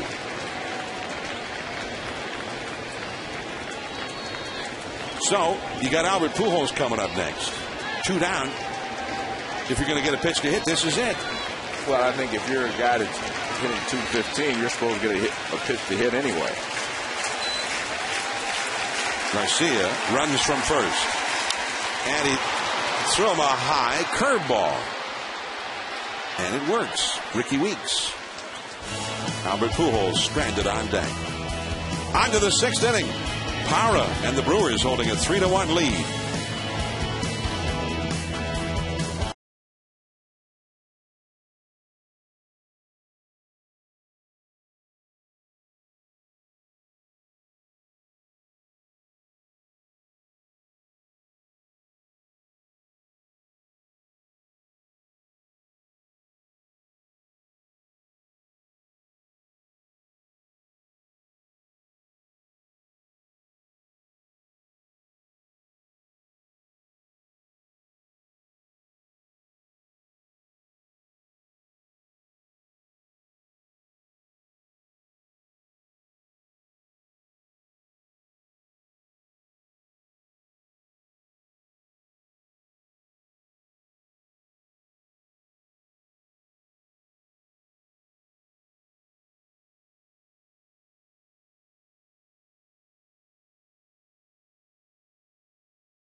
By Taco Bell is brought to you by One A Day Men's, the official multivitamin of MLB, specially formulated for men. The famed Gateway Arch of St. Louis built between the years of 1963 and 65, 630 feet tall, right along the banks of the mighty Mississippi. It is equally high as it is wide. And it is quite a sight to stand beneath it over near the shores of the Mississippi. You can also ride up in it, or if you prefer, maybe you'd like to do a little hiking, 1,076 steps up to the top. It's the tallest national monument and weighs a lot, 17,246 tons. So is it the heaviest national monument? Probably not. We would have been supplied that fact. Alcides Escobar shows bunt, takes a strike from Jaime Garcia. Escobar has grounded out to third and singled. 3-1. The Brewers have 8 hits, the most hits allowed in a game this year by Garcia. And he misses high with that one. 1 ball and 1 strike. 2 of the runs, earned runs. This is his 11th start of the year. And the one thing that's happened this year, the Cardinals often don't score many runs when he pitches. Brendan Ryan takes that pop up. Escobar retired. In his first 3 starts, he faced Giovanni Gallardo of these Milwaukee Brewers and beat him. He faced Johan Santana in his second start and got a no decision. And then he faced Tim Lincecum of San Francisco and lost. So you think of somebody with a 1.32 ERA. Why is he 5-2? Well, they don't score a lot for him because he faced 3 aces to start the season. Well, he has struggled tonight at times, but true to form, they have had chances to score a lot more than they have scored. They have stranded 5 base runners. They've had 8 hits. He's walked a couple. There was an error, so they put 11 men on base against him in 5 innings, but only 3 have scored. He was the 30th round draft choice of the Orioles back in 2004. And an interesting article in the New York Times a couple of days ago by Tyler Kepner told the story about the Orioles in those days. When they drafted a player, they required that he take a test. And the Mexican-born Garcia did not do well on the test, and they wouldn't let the scout, Joe Almaraz, sign him as a result. And he said the reason he didn't do well on the test is because they translated the test into Spanish for him, and it was misinterpreted. He said he read the whole thing himself. He says it has nothing to do with this kid. He didn't take a fair test. But they said, no, we're not going to sign him, as Contreras is gone, and now Manny Parra will come up, as Garcia has now thrown 100 pitches for the night. When Almaraz said he kept asking the Orioles to sign this kid. He said, he's going to be a good pitcher for you, and they would not do it. And they hired a new scouting director, and the new scouting director wanted to sign him anyway. Said, the heck with that test, let's sign him. Now Garcia himself said, the heck with them, I don't want to sign with them. And he went back in the draft, and the Cardinals picked him the next year in the 22nd round. That's how he ended up with the Cardinals instead of with Baltimore. Big curveball for a strike to Parra. It's 0-2. He had the reconstructive elbow surgery in September of 2008. Worked 37 2/3 innings in the minors last year. And now he has finished 6 innings in this, one of his most trying of starts in what has been an outstanding season for him.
2010 FIFA World Cup begins live Friday, June 11th on ESPN. All around the world, they'll be looking in at South Africa for the 2010 World Cup. Team USA, Josie Altidore, is questionable for the World Cup opener versus England on Saturday because of a bad ankle. Ivory Coast striker Didier Drogba undergoes surgery for a broken arm, and yet he is still hopeful of being able to play. And Spain, a favorite,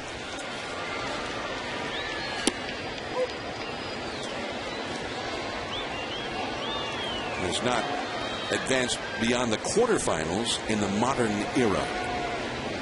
Think about that. 0-2 to Albert Pujols, who has flied out deep to right center and struck out. And he is definitely keeping Albert off balance. Manny Parra has gone after him. And the high fastball at 92 miles an hour. Albert fights it off. 0-2 the count. He is 1 for 13, his last 13 against Parra. Before that, he was 5 for 10, including 3 extra base hits. But now he's 1 for his last 13. Changeup misses. 1-2. To at any point hold Albert to a 1 for 13 says a lot about a pitcher's stuff. Left center field, a liner way back there. That's gone. A line drive home run for Albert Pujols. And that's why he's Albert. That pitch was a little too good with 2 strikes. He got him chasing that breaking ball out of the strike zone the last time up. This one was a strike, and he put a charge into it. So what's wrong with Albert? Nothing. Critique that. Yeah, right, exactly. Yeah, that's why he's still playing. That's right. But, I mean, the pitch was a breaking ball. It looked like it was a wave, but it was a strike. He chased the other 2 the last time up and struck out. Matt Holliday into right field. Hard back on the warning track and makes the catch right near the wall. Let's take a look at this home run by Albert on K-zone. Now watch, see the target? Look at the target. Watch the glove. That's going to hit the glove right there, but it's a strike. And Albert could handle that. We showed you the time before those pitches were out of the strike zone and he chased them with 2 strikes. But that one, knee high and away, and that's where he hits it. Knee high and away. Well, so many times I've heard you on Sunday Night Baseball, Joe, talk about a hitter gets into a slump, not because of his mechanics, because of his pitch selection. Right. And you exactly. get the ball in the strike zone, you'd be amazed how good your hitting mechanics get. And especially a guy like Albert. And we saw him chasing those pitches the time before, and he couldn't handle them. Ryan Ludwig. And the curveball misses. 2 balls and no strikes. Ludwig, another powerful hitter, has popped up to second and struck out. Batting with the bases empty here. And it's not been the best scenario for him this year. Fastball away. 3-0. 2 home runs for the Cardinals, 2 runs against Parra, who has 10 strikeouts. And you have to wonder, how long is he going to be able to go in this game? He had not pitched more than 4 innings in either of his 2 starts. He'd been in the bullpen otherwise. So this is his longest outing of the year. Fastball a strike. He's still throwing well, John, and he's finishing his pitches. You know, something that Oral talks about. I mean, he's not standing up. He's finishing it. Yep. 3-1. And he walks him.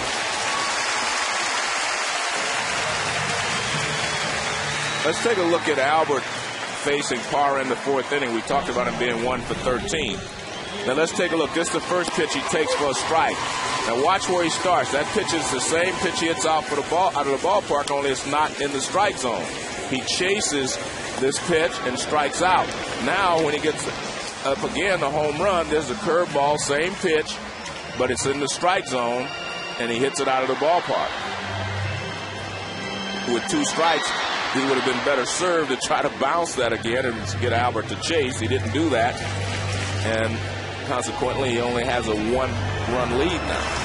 Cameron Lowe, a right-hander up in the Milwaukee bullpen. Rick Peterson, the pitching coach, out to speak to Manny Parra.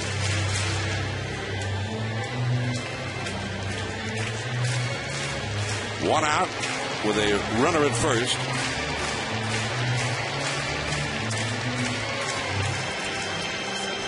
And apparently, Albert Pujols' line drive home run went to that young fan, and he caught it with his chest.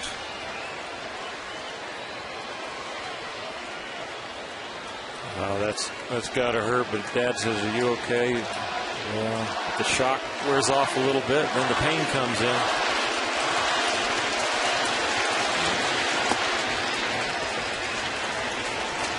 Seems to be okay. Good. He's toughing it out. Well, I don't know if they gave him the ball or not. He's got that. I think that was the home run ball because someone else wants to look at it now. Yadier Molina, the hitter.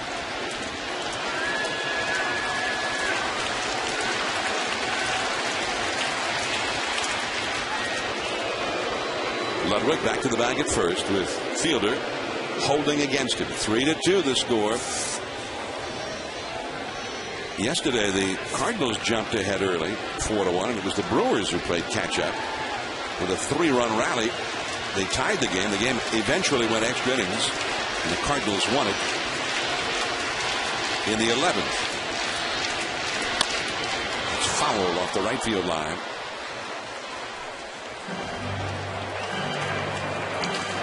.80 pitches through 5 innings for Manny Parra. Although he'd been a starter in the past, he had not been doing that kind of pitching so far this year. But he's in there up around 90-something pitches for the game at the moment. But they do have the bullpen going for the first time. This will be his 94th pitch of the game. And he's low, 2-1. Now Dave Bush, who was originally scheduled as the starter, and decided to go with Parra instead.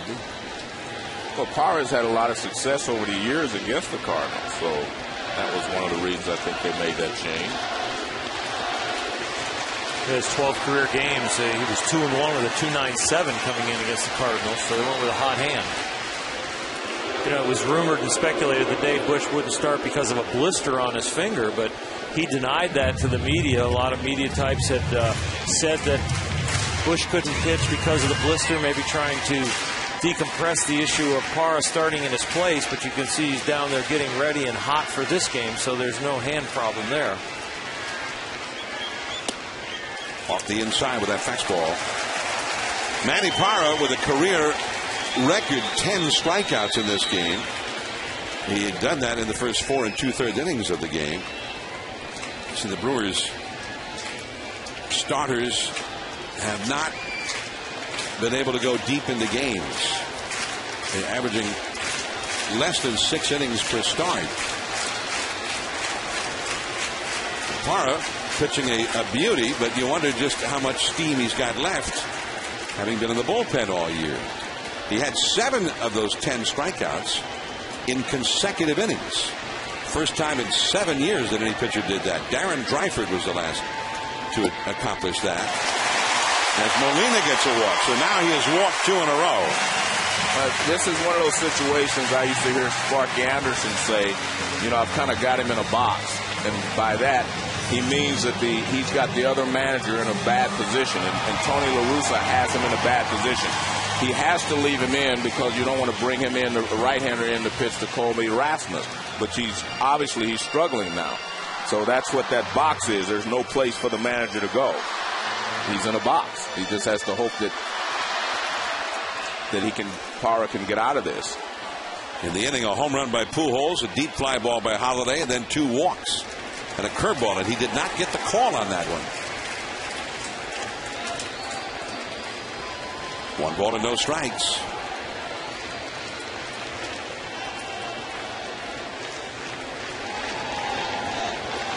Ludwig at second, Molina at first.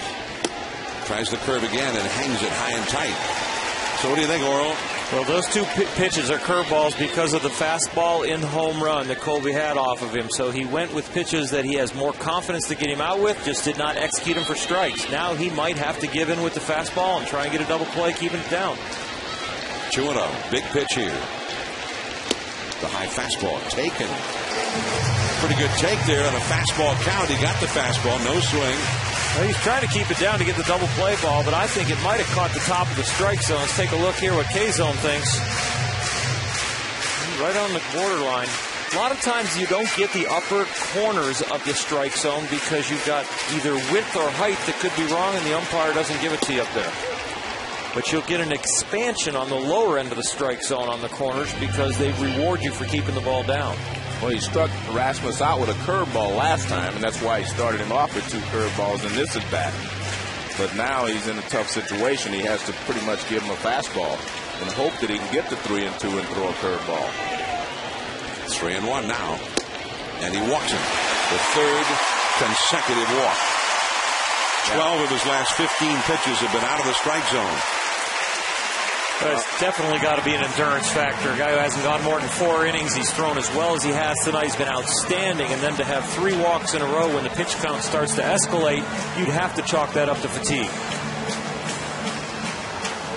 So something to build on for Parra, though.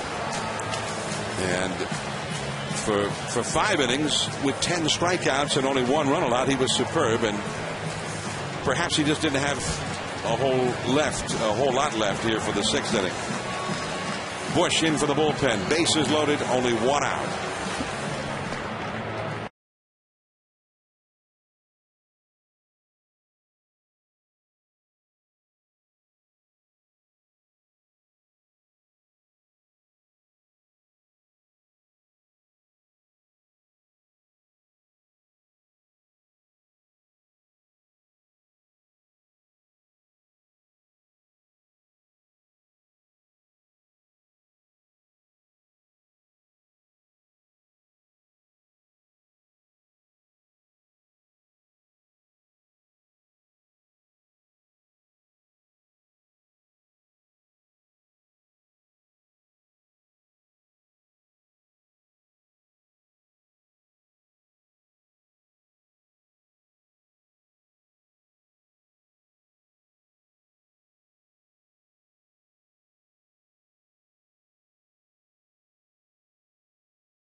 All presented by Taco Bell.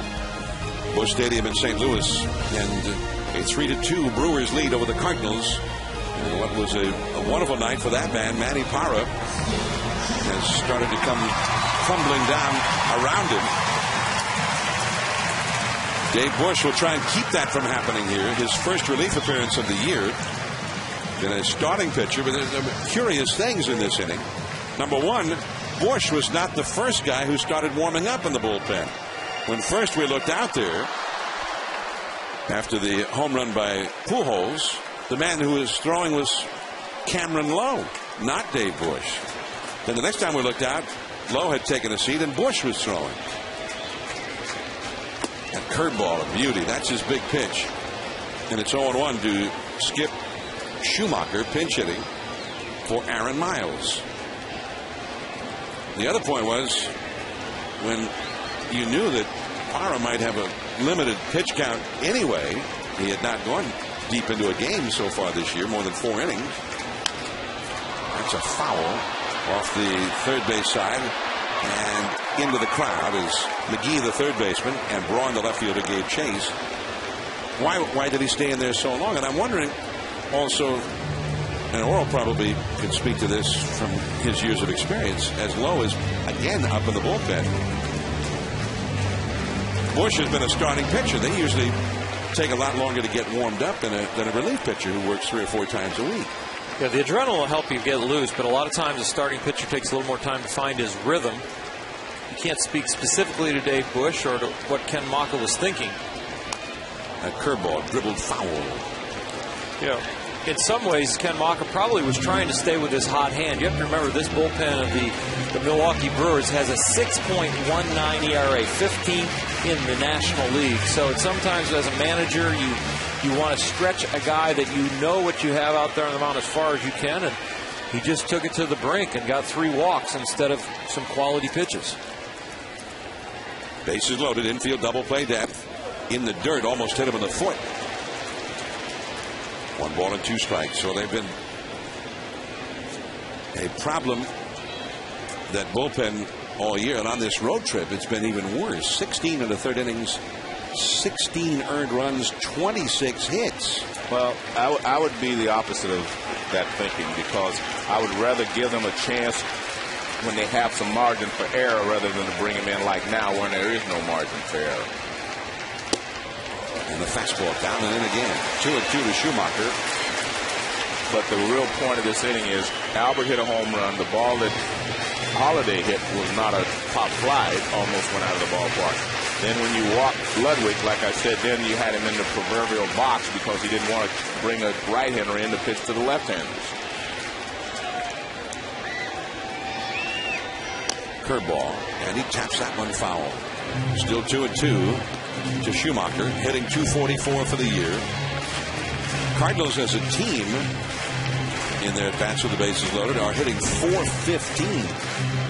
First in the National League. They've hit 3 grand slams already. Although Schumacher is not much of a power hitter. That man was the hitting instructor of the Cardinals, Mark McGwire. The middle infielders double play depth. They're pulled in at third and first bases. And he fouls that one out off his foot. The feeling you get about the St. Louis Cardinals is that there's always this relentless intent to execute. They almost take on the personality of their star player and their manager. Guys that don't throw away at bats, that never give up a chance to win a game, to make a move as a manager. And you never feel like any of these guys are ever doing anything else other than focusing on trying to execute to win. Jaime Garcia, the pitcher for the Cardinals, is out on deck, although they have some action in their bullpen. Just below the knees. Now it's a full count. In the bullpen, that is Kyle McClellan, a right-hander, the bearded one.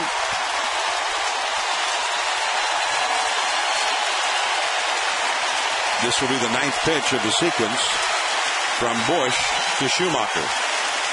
There's nowhere to put him. The bases are loaded. The curve, and he just got a piece of it again. Well, the one thing about throwing a curveball in this situation is it doesn't have to be a perfect strike, because the hitter will chase sometimes and he'll swing at it because it's a curveball. Whereas we saw him take the fastballs that were just marginal. It's easier to take a fastball that's close than it is to take a breaking ball that's close. 3 men on, 1 man out. And another curve, foul. And that's basically, I'm going to throw a strike with the curveball, because that's a hanging curveball there. And my intent as a pitcher is to throw you a pitch that either looks like a ball, becomes a strike, or looks like a strike, and then becomes a ball, 3-2. And Dave Bush right now is just like what Joe said. He's trying to just throw a get-over strike, saying my curveball, an average curveball, is better than my average fastball. Remember, he started ahead of Schumacher, no balls and 2 strikes.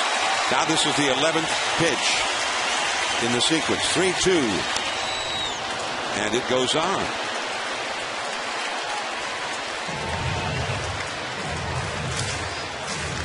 Manny Parra The runners all belong to his record. 2 runs in 5 1/3 innings so far charged to him, but all of these runners belong to him. Dave Bush doing a great job for a starting pitcher coming into a bases-loaded one-out situation. Disappointed he wasn't starting tonight, but comes into this jam, goes into the stretch, and is battling.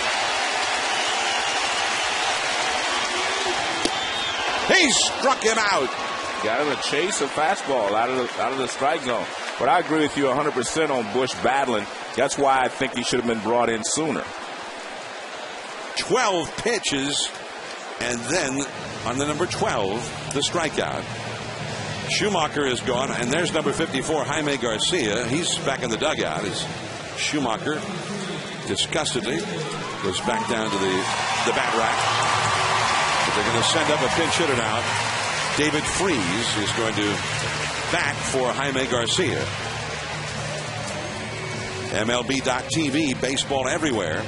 Get over 100 live out-of-market games per week in HD quality where available on your computer. Visit MLB.TV for details. David Freese, who hurt his ankle, and he's unable to start, but he's going to go up here in a pinch hit. He's been an excellent clutch hitter for the Cardinals, hitting .316 with 32 runs batted in. And here comes Ken Maka to the mound. He's got Cameron Lowe up in the bullpen. And he has already called for Lowe. So Bush was brought in to face just one hitter. And now another right-hander will come in to face the right-handed batting pinch hitter.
Attempted to catch Albert Pujols' line drive home run that started this inning, and it looked like it hit him, and it hurt. He found out they're playing hardball out there, but he has recovered nicely, and it looked like the Cardinals may have sent out a bat, perhaps even an Albert Pujols model bat. Heck, I've been trying to get an Albert Pujols model bat. I have to go out and sit in the outfield next time. Well, you better get a seat out in the front row in the outfield. Going to sitting up here. If you're trying to get an Albert bat, better off sitting in the outfield than up here in the booth. He don't hit many foul balls back here. He's going to hit more out there. Well, this is going to become a night to remember for that young man. Here is David Freese with the bases loaded. Cameron Lowe into pitch, and he throws a strike with a breaking ball. Freese hitting .316, 4 homers, 32 batted in.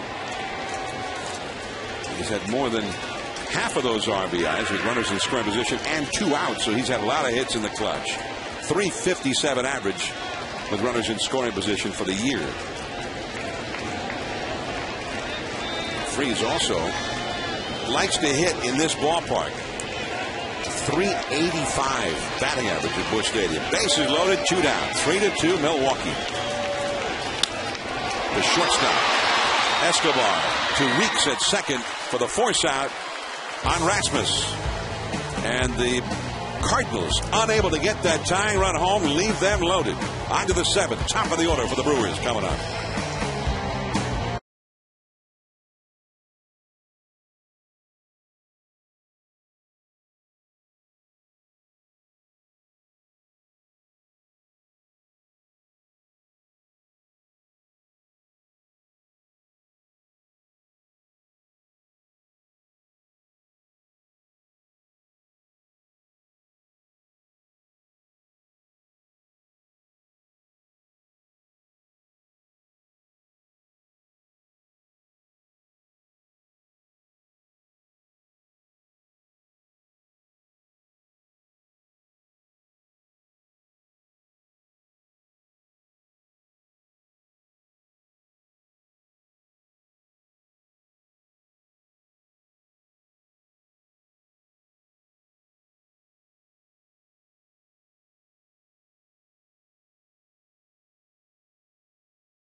The 7th inning, 3-2. The Brewers clinging to their lead. Changes for the Cardinals. Skip Schumacher stays in to play second base after pinch hitting for Miles. The new pitcher, number 46, Kyle McClellan, in relief of Jaime Garcia, and he throws a called strike to Ricky Weeks, who has singled, homered, and flied out deep to center. Also, with the Weeks at the plate, Gomez is on deck, and then Fielder due up third in the inning. The Cardinals also have a new center fielder in the game. Schumacher gets a chance right away and throws out Ricky Weeks. Randy Wynn just acquired. He had been released by the Yankees, with whom he had started the season. Randy Wynn's a veteran, and he can play any one of the outfield positions. Still runs well. He's a switch hitter. Hired to provide some depth to the bench. They've been going with some rookies on that bench, and now with Wynn, they also brought back Aaron Miles, who started the ball game tonight. Another veteran, a little more of a veteran experience presence on the bench than they had. And Randy Wynn races in after this one, and then veers to his left and gets it.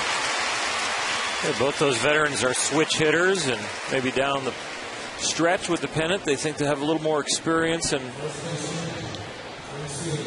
that experience will come into play when they come into key situations, or if they get an injury, they won't be overwhelmed by a pennant race. And now Prince Fielder will come up. Fielder has hit 3 singles tonight. There are the 2 aces. Number 50, Adam Wainwright, who pitched his first major league shutout here on Friday. And on the left side of the screen there is Chris Carpenter. He has a Cy Young Award on his resume. And they have both been sensational again this year. Wainwright is 8-3. Carpenter is 7-1. Both with earned run averages below 3. In fact, Wainwright is almost below 2. He's at 2.05. Carpenter 2.76. Fielder deep into left field, but Holliday squares up. Braun stranded on deck. That's a 7-pitch inning for McClellan. Top of the order coming up. Lopez, Ryan, and then Albert Pujols, who hit this line drive home run his last at bat. 3-2 Brewers.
And Adrian Gonzalez, and the first place Padres take on Ryan Howard and the Phillies in Philadelphia. Then Wednesday night baseball at 8 Eastern. Alfonso Soriano and the Cubs up against Prince Fielder and the Brewers. Wednesday night baseball, 8 Eastern, 7 Central. Here's Cameron Lowe, and he misses. Ball one inside to Felipe Lopez, leading off here for the Cardinals. Brendan Ryan and Albert Pujols to follow. 3-2, Milwaukee leading. Lowe, the third Brewers pitcher. That's a ball outside. By the way, we received word as to why Randy Wynn came on to replace Colby Rasmus. Rasmus apparently with some tightness in his left calf. So they got him out of there for precautionary reasons. Toward the middle. Nice pickup by Weeks. Throws him out. One away. Very nice play there by Ricky Weeks. Shows a lot of range, because I thought when this ball was first hit, it might go through the middle. You see, he gets over there quickly and gets up and throws him out. He goes down, I guess, to smother it and to make sure that it doesn't get underneath his glove, and he gets up and makes a good accurate throw. Nice play. It didn't look like he needed to go down, but it worked out very nicely. Now here is Brendan Ryan, who is 0 for 3. Neither of the top two hitters in the Brewers lineup, the two hitters just in front of Albert Pujols, have reached base in this game. Lopez, for the Cardinals, Lopez did walk, but neither has had a hit. Lopez 0 for 3 with a walk. Ryan 0 for 3, period. And the two of them have struck out 5 times. Lopez. There's a ball to Ryan.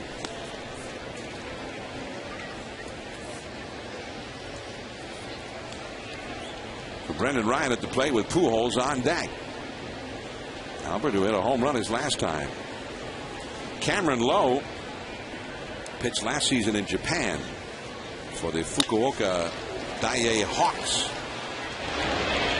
Escobar throws out Ryan, hustling up the line. Got him by a step. 2 down. Now Albert Pujols to the plate.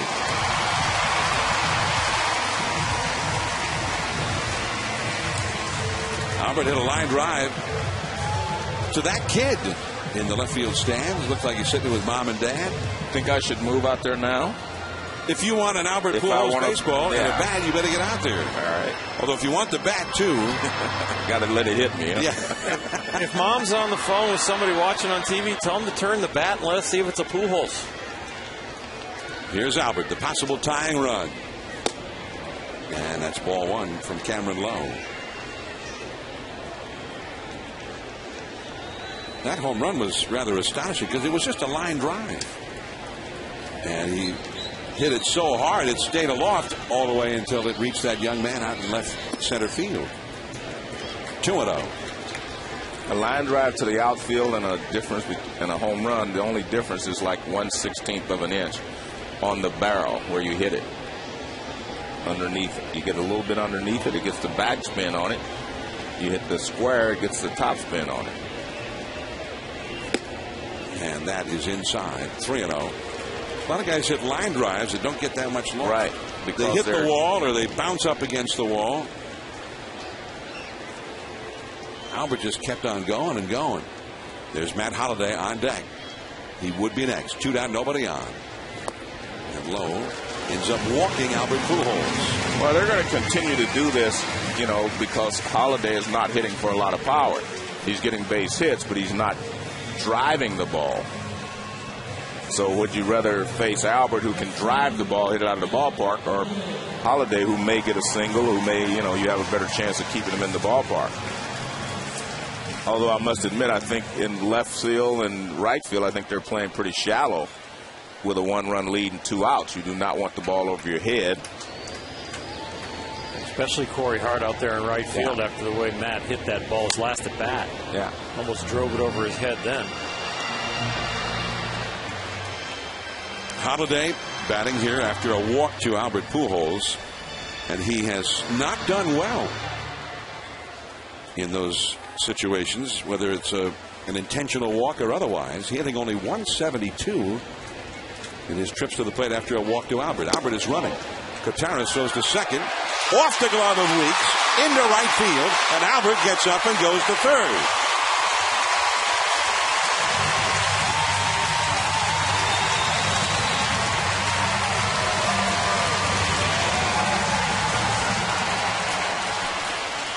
Well, we've seen Albert do this on several occasions, especially when they walk him late in the ball game. He just gets a good jump, takes off, and the throw is there, and it goes off the glove of Weeks. And Albert, of course, gets up and hustles over to third. Weeks looked a little gun shy on that tag. Holliday skies one way up there, shallow center. Escobar and Weeks are both there. It is Weeks. Escobar was making a lot of gestures, but Weeks, the veteran and much taller, he took it.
Presented by Taco Bell. Think outside the bun. And in part by the all-new 2011 Super Duty. Built Ford Tough. From Busch Stadium in St. Louis, Sunday Night Baseball, our 21st season. Every Sunday night, I'm John Miller with Joe Morgan and Oral Hershiser. And in his second inning of relief now, Kyle McClellan throws a strike call to Ryan Braun. Braun had been safe on an error on which a run scored the first run of the game.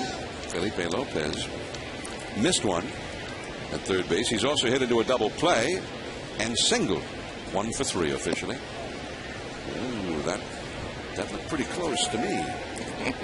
Now, you're a hitter. Maybe you don't think so. John, we've been together 21 years. There's no such thing as a close pitch. It's either a ball or it's a strike. Okay, the umpires have told us. Let me say this. The umpires have told us that 100 times. You're going in the Hall of Fame now, John. You don't have to take that. Well, the umpires tell us that. But let me say this. That one looked like a strike. It doesn't matter, though. That ball is hit deep into left center, way back there, and under it is Holiday. To the right of that 375 marker, and that's a deep spot in this ballpark. He didn't pull it quite enough. There's a little notch out there where the center field wall meets the left field wall at the corner of the bullpen, and that's right where Braun hit that one. I think Miller Park, he's got himself a big fly. I would agree. So a close call for McClellan. The batter will be Casey McGee. Jaime Garcia, the starter.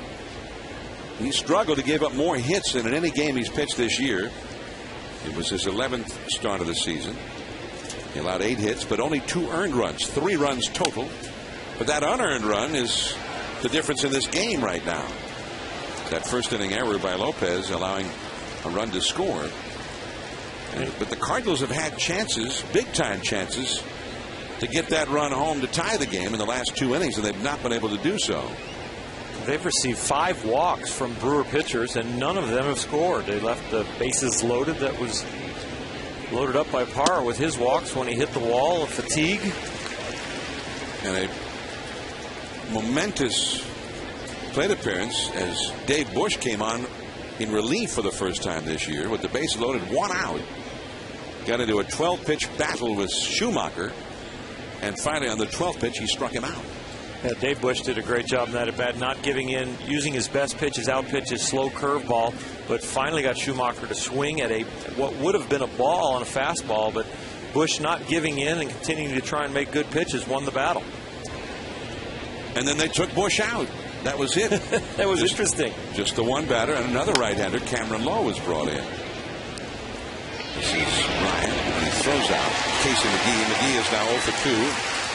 Although he drove in a run with a sacrifice fly in the first inning, also has a walk. The most interesting part about that move by Ken Maka when he had Dave Busch not pitch to Freese is that Busch had faced Freese once in his career and it was 0 for 1 with a strikeout. So we scrambled to get the heads-up matchup to see what the managers are thinking, and it was one that definitely worked out for Ken Maka. He pulled the right trigger, but it was one we could not figure out. Now Corey Hart. And a slider is low from McClellan. Hart is 0 for 3. A couple of strikeouts.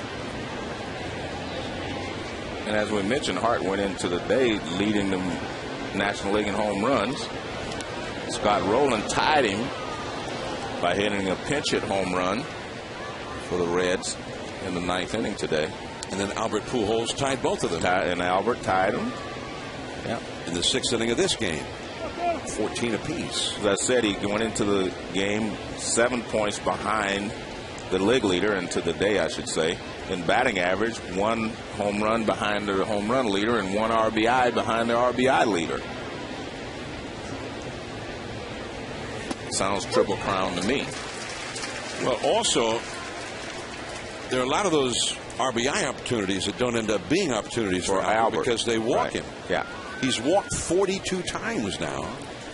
He's on pace for, what, another 125, 130 walks this year. I mean, he had 44. He has the right-handed record, I guess. Barry Bonds, of course, has the left-handed. 44 intentional walks during the season. And, I mean, he may end up breaking that record this year. It's 18 intentional walks so far this year. Hart fouling the high fastball back to the screen. So that at that pace, he'd have well over 50 by the end of the year. Albert Pujols.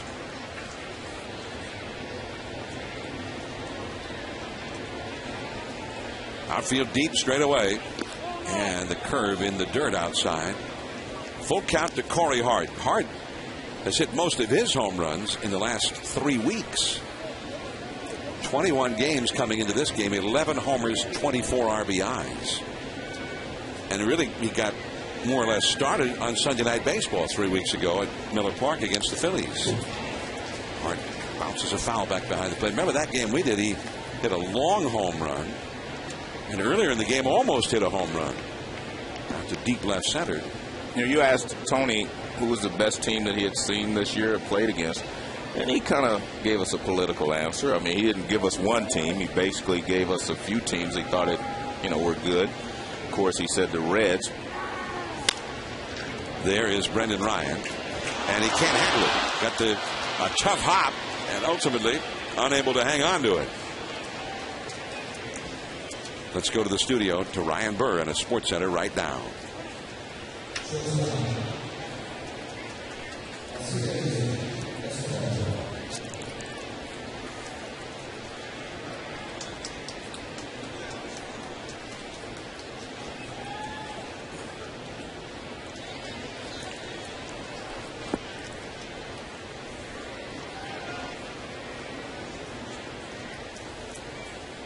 Well, Kyle McClellan had been perfect until that error charged to Brendan Ryan, so he could not have pitched a perfect game.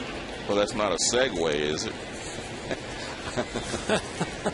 There was, that would be a perfect game that everybody in baseball knows about and has seen the highlights of the would-be 27th out a million times already. Armando Galarraga of the Tigers. And by the way, congratulations to him. What a performance that night. As Escobar's at the plate with 2 down and a runner aboard. Not only a great performance that night, how about continuing? Went out, presented the lineup card to the umpire, Jim Joyce, who missed that call that caused the perfect game to disappear on what would have been the final out of the game. An unprecedented moment in the history of baseball in that particular kind of a moment, a totally unique event. I mean, what's lost in all that is the great catch made by Austin Jackson to keep the perfect game going. That was one of the greatest plays ever.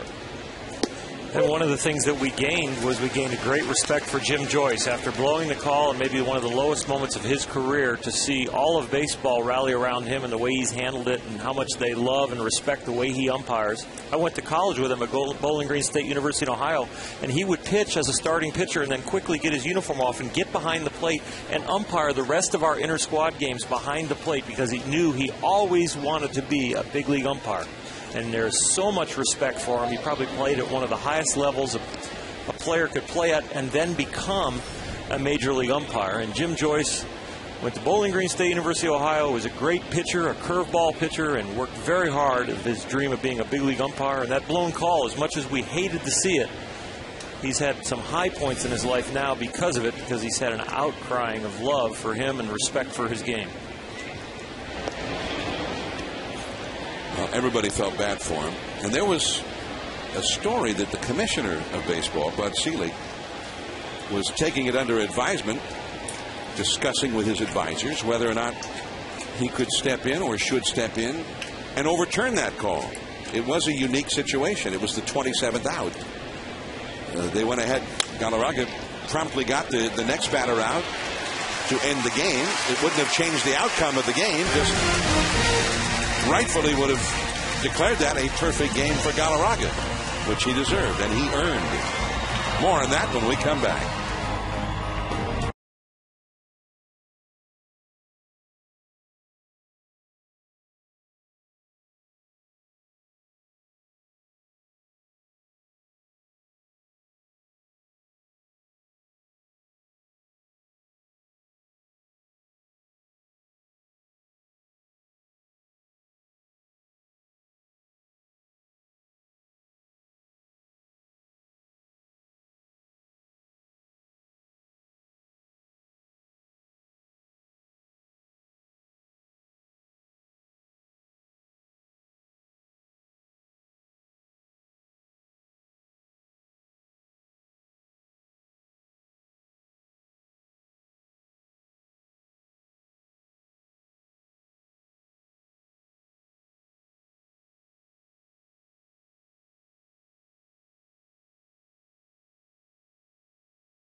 deep into left field. That ball is a home run. Way back there. That's gone. Sunday Night Baseball. The Cardinals first place in the National League Central. And there's a high drive by Ludwig down the left field line. And it is foul. The Cardinals need a run, down 3-2 to the Brewers. And although they had the bases loaded and 1 out in the 6th inning, they couldn't do it. They got Pujols to 3rd with 2 down in the 7th and Holiday up, but they couldn't get it. Now a foul on that hard slider by Cameron Lowe at 89 miles an hour. The count is 0-2. He mentioned Cameron Lowe was over in Japan to kind of get his career back on track. Didn't pitch very well over there, but he looks good and sharp tonight. He struck out the side in his only inning of relief last night. I worked with him when I was a Texas Ranger pitching coach. Did you teach him that sinker? Well, I did not teach him the sinker. I taught him to throw the two-seamer, and the ball sank by itself. I didn't really have to teach much after that with those long arms and long legs. He had great whip, just command of the ball, but he's had some hot streaks at the big leagues where he's very, very good. That ball down the left field line. Base hit. He's going to dig for 2. Braun's throw is way offline. A double for Ludwig. Excellent job by Ludwig. He waits on the breaking ball, pulls it, and then right out of the batter's box, he's rushing for second base. Good job. He knows that that ball's going to be a double. If he can hustle it out, and he gets a good jump out of the box and goes into second base standing up. All right, now Yadier Molina. He's a pretty good RBI man. Do you bunt him here, or do you let him swing away? Well, you have Randy Wynn on deck. That's the question mark. Colby Rasmus is not in the lineup. He's going to bunt. That is foul. And they would not have had to play at third base because McGee come charging in, even though the ball didn't force him to field it. First, if you're the third baseman, they have to force you to come get the ball. And that obviously was not the case there because it was fouled in front of the plate.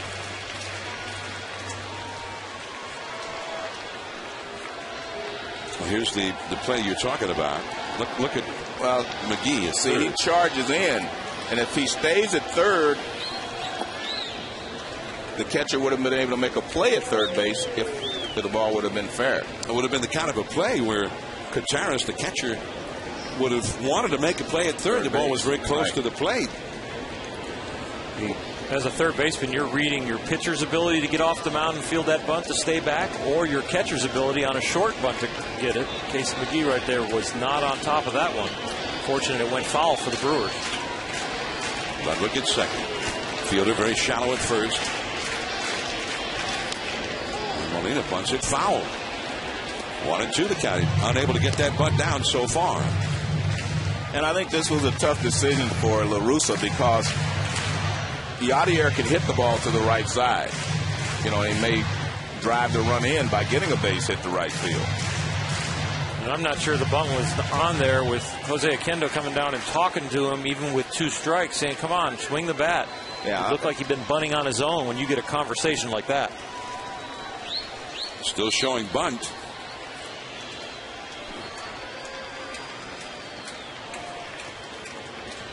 He's not bunting. And he tops it foul. Well, a good smart pitch there, breaking ball, so he couldn't push it the other way. If he throws a fastball away, he can slap it the other way, but that was a breaking ball, and you see he's out in front a little bit.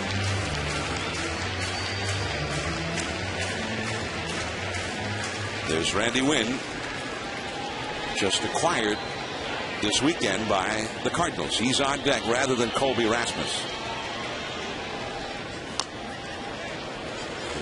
Able to fight that one off. I like Yadier's approach right here, Joe. He looks like he's just trying to play pepper. He doesn't want to strike out. If he gets a mistake, he'll put a full swing on something. But if he starts his swing and doesn't like the pitch, he's just trying to play a little pepper, put the ball in play, give him a chance to get to third. And then he could pull a little chopper down the third baseline, which would force the third baseman to come in. So, like you say, just play a little pepper, make sure you hit it on the ground. I think that's the key.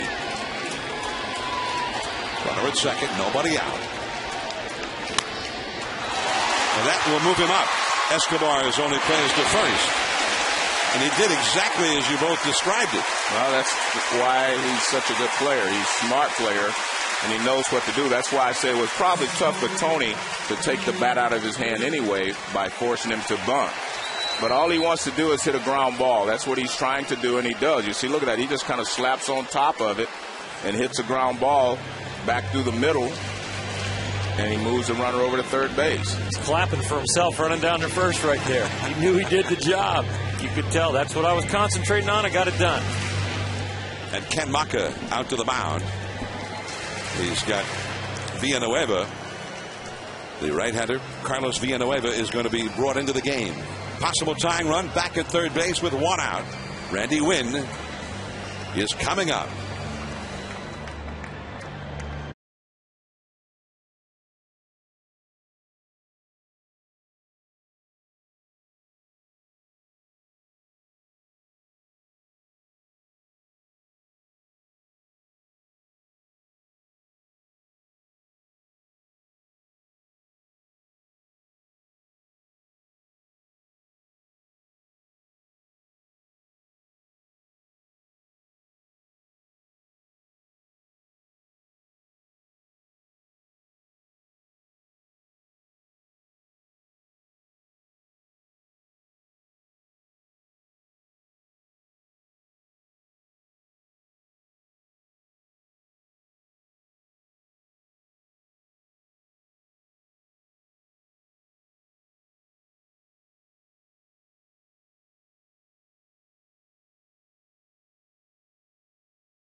Three to 2, Milwaukee leading the Cardinals, but the possible tying run is at third with one out. And Carlos Villanueva, who's been one of the most effective Brewers relievers this year, on the pitch. Look at those strikeouts, 39 strikeouts in 29 and a third innings pitched. And the strikeout is very cogent right here. That's what he needs. Cardinals, who've had other opportunities. Bases loaded, one out in the sixth, empty. Seventh, and they had a runner at third, two down, the cleanup hitter up. Holiday, nothing. They are 0 for 7 with runners in scoring position as a team. Now, one of the newest of the Cardinals, Randy Winn at the plate.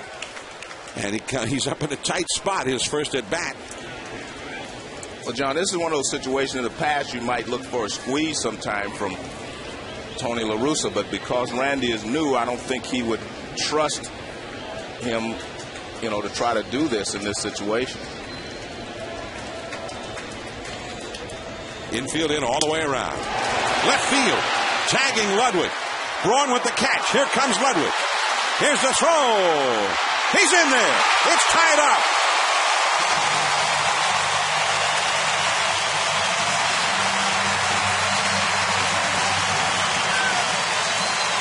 Randy Winn delivers his first RBI as a Cardinal. That was an interesting at bat for me, John, because one of the reasons the Yankees released Randy was he wasn't catching up with the fastball, and they threw him 2 breaking balls. Here's another. This is a breaking ball, and he does catch up with it. But that was one of the reasons the Yankees, released it. He wasn't catching up with the fastball. He was having trouble handling it. Ryan Braun, not a bad throw by Braun. Excellent throw. Here's Schumacher, who entered the game as a pinch hitter for Miles in the 6th inning. He takes ball 1. 3-3 here in the 8th inning. And the Cardinals, how did they get this run out of almost nothing? It was Ludwig who got a base hit and turned it into a double, thinking double out of the batter's box. And he beat a wide throw by Braun. Then Yadier Molina got him over to third with a productive out. And it was quite a battle. He had tried to bunt him over and had fouled off a couple of bunts. That's a ball out of play by Schumacher. 2-1 the count.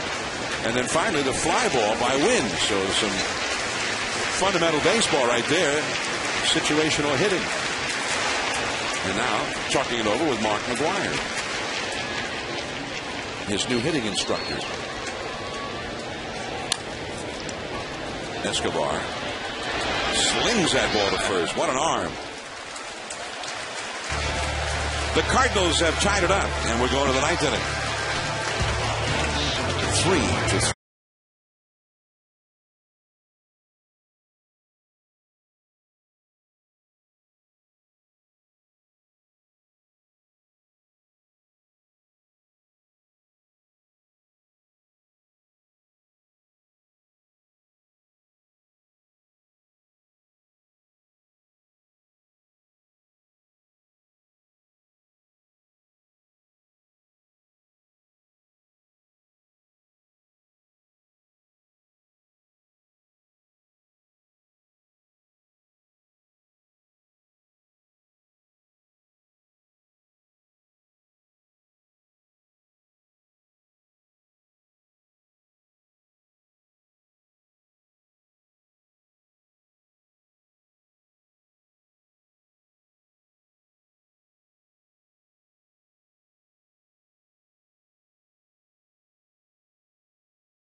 First place in the National League Central Division, but by just a half game over the Reds, who won today in Washington. And they're trying to finish up a sweep of this weekend series from the Milwaukee Brewers. They've just scored the tying run of the game in the 8th inning on a sacrifice fly by their newly signed acquisition, Randy Wynn. And now Ryan Franklin, ordinarily the closer out of the Cardinal bullpen, comes on in a tie ball game, trying to save the tie. Got a 1.78 ERA, 10 saves, 25 in the 3rd innings pitched, 20 hits allowed. George Cotaras will lead off, then a pinch hitter for Villanueva. Craig Counsell is out on deck right now, a left-handed batter. And then Ricky Weeks, the leadoff man, due up 3rd in the inning. Each team has hit a home run. Weeks hit one for the Brewers in the 3rd inning. The Brewers have not scored since then. Rasmus has hit a home run for the Cardinals, and also Albert Pujols hit one, his 14th of the year, tying him for the league lead in that category. By the way, Albert would be due up 4th in the last half of the 9th inning. 3-3, top of the 9th. Neither one of the starting pitchers can get a decision in this game now. Jaime Garcia went 6 innings, allowed 3 runs, but only 2 of them were earned on 8 hits. Kyle McClellan, 2 very impressive innings in relief. Now Franklin. Manny Parra made the start for the Brewers, being in effect given an opportunity to show that he deserves to be in the rotation. He has not been most of the year, and he was very strong and seemed to run out of steam in the 6th inning in what was by far his longest outing of the year. Ryan throws out Gutierrez, 1 out, and now Craig Counsell will come up. Top of the 9th inning, 3-3. Cardinals tied the ball game with some sound fundamental baseball. It started with Ryan Ludwig. He turned this base hit into a double, hustling all the way in, beating the throw by Braun easily. Then Molina got him over to third on a 2-strike count. And then Randy Winn with the fly ball, and despite Braun's best efforts and a pretty good throw, the tying run scored. Ludwig went in standing. So it's 3-3. And that is how the Cardinals tied the ball game with a base hit turned into a double, a ground out, and a fly ball.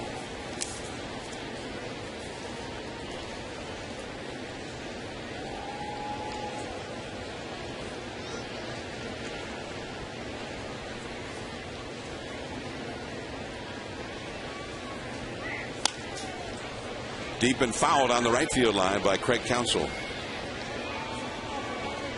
Craig Counsell, always a great piece to have on your bench or on your team, a veteran that knows how to handle the bat, how to handle all defensive situations, actually an extra coach on the team, very intelligent player. Definitely a smart player. And the guy who's seen a lot of success over the years with teams that have gone to the World Series and won the World Series. He's from outside of Milwaukee, coming to play for the Brewers. It was coming home for him. Changed his stance a little bit at the plate. Just off the outside from Franklin. And it is 2-2. Counsell hitting .274 for the year with a homer, 12 batted in. 6 for 19 as a pinch hitter. He's had a lot of success in this role. Right to Ryan. Franklin gets another ground ball out. One thing is almost a sure thing when Franklin comes in. You're going to have to swing at the ball because he's going to throw you strikes. He's faced 98 batters this year, and he's only walked one of them. That's Eck-like, right? Dennis Eckersley. He's on a roll right now. His last 8 2/3 innings, only 2 hits, 7 strikeouts, 1 walk. Struck out the side yesterday in his only inning. Here's Ricky Weeks. He has a single and a run scored, a homer, a deep fly ball to center, and a ground out. And he chased that high fastball. With 2 down and nobody on, he might be thinking of trying to launch one here. Braddock, the left-hander, is up in the bullpen. That's Zach Braddock. Just all brought up in the minor leagues.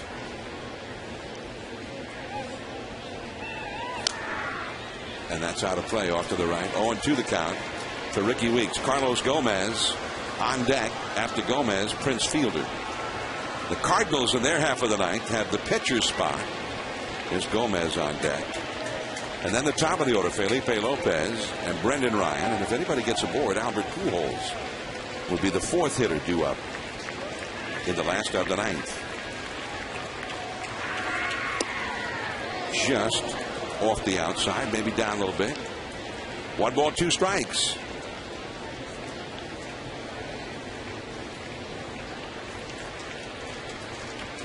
Here's Franklin trying to get the tie to his own lineup in likely his only inning. And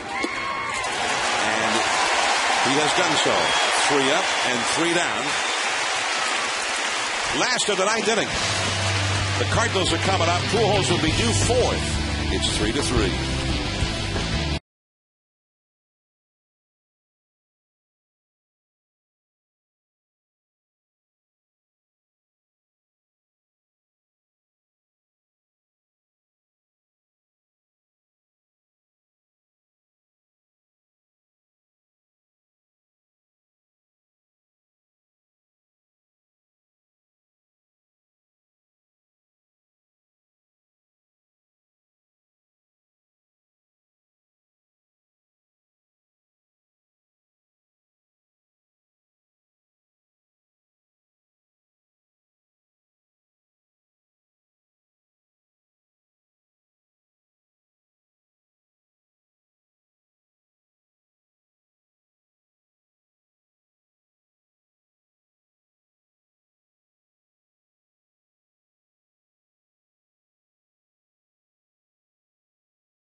Brewers, a left-handed rookie, Zach Braddock, takes the mound, 22 years old, from New Jersey. And here he is in a big game. It's his 5th big league game. Pitched 5 innings, allowed 9 hits so far. And he will be facing a pinch hitter, Nick Stabenoa, to lead it off. And the Brewers already have some bad memories of Stabenoa as a pinch hitter. Back in the early days of the season, April the 9th, he hit a home run in the 9th inning as a pinch hitter against Trevor Hoffman. And that took the Cardinals from a deficit in that game to ultimately a win. Trevor Hoffman, who right now is not doing the closing for the Brewers. He is trying to work out the problems he's had this season in another role. So here is Braddock to Stabenoa. And the slider is low for ball 1. John Axford, another rookie, a right-hander, has been doing the closing for the Brewers lately. Stabenoa hitting .280 as a pinch hitter. And a fastball at 95 miles an hour. Well, he's got a very good fastball, John, a live one.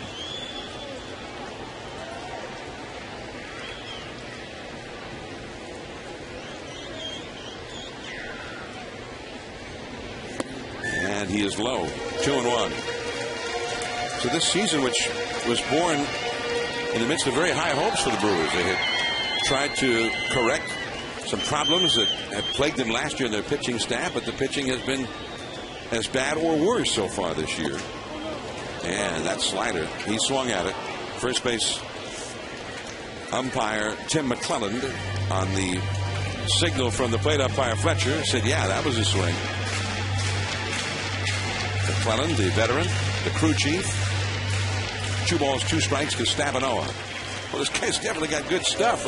We can see that.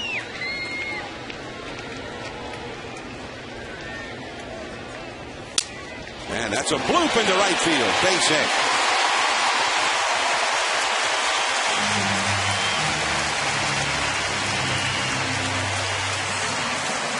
And so we go to the top of the batting order with a runner at first and nobody out. And whether it's Braddock or whoever in the 9th inning, that has been a black hole for the Brewers bullpen. The 9th inning has been a disaster. And half of those runs allowed by Trevor Hoffman himself. The reason he's not the closer right now.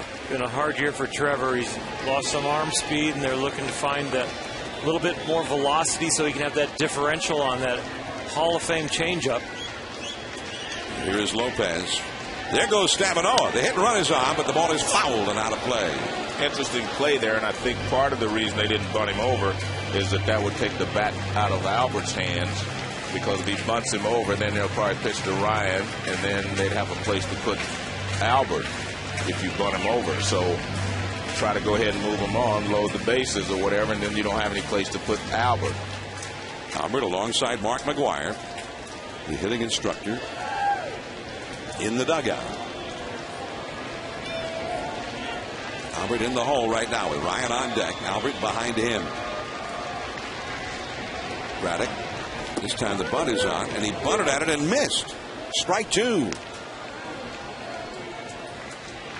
I think that's the way to play it personally. Go ahead and bunt him over.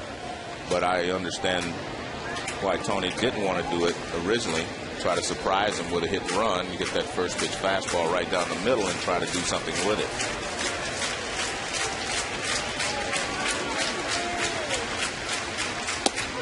Strike 3 call. 95 mile an hour heat on the inside corner. And Lopez disagreed. What about K-zone? Fastball, breaking ball, and fastball. Maybe a bit inside. I think Mr. Lopez had an argument. So a wasted at bat there. The Reds won today against the Washington Nationals and are a half game back of the Cardinals in the Central Division. Cincinnati was the team during the month of May that became the team on the ascent. They were down in the midst of that pack in the rest of the division, and all of a sudden they got real hot. And the former Cardinal is helping to lead the way. And that is a called strike on the outside. Scott Rowland, the former Cardinal third baseman, is now playing third for the Reds, and he's playing it well and hitting extremely well. And I think, Walt Jocketty, the general manager, brought in not only Scott Rowland, but Orlando Cabrera. I think those are two big additions. Plus Mike Leake, the young pitcher, got a chance to start every day. Right out of college. Back to the bag is Stavanoa at first. Mike Leake over there, Johnny Cueto, Bronson Arroyo, Aaron Harang doing well in that starting rotation. Mike Leake 5-0 with a 2.22. Not even a day in the minor leagues for Leake. And he can hit too. He's hitting like 400. Brendan Ryan 0 for 4 in this game. Down the right field line, foul. With Albert Pujols on deck, but quickly Ryan is in a hole, 0-2. This will be interesting because if Albert comes up, I think you just about have to pitch to him, because Holiday has been hitting singles. He hasn't been driving the ball, but if you walk him, then a single could flake the winning run. So unless they're in a position where they have to go for the double play. The job here is to get Ryan out. Right, exactly. Then you can decide with Albert pitch by pitch. Right center field, and there is Hart. And he gets Ryan out. 2 down, and now Albert.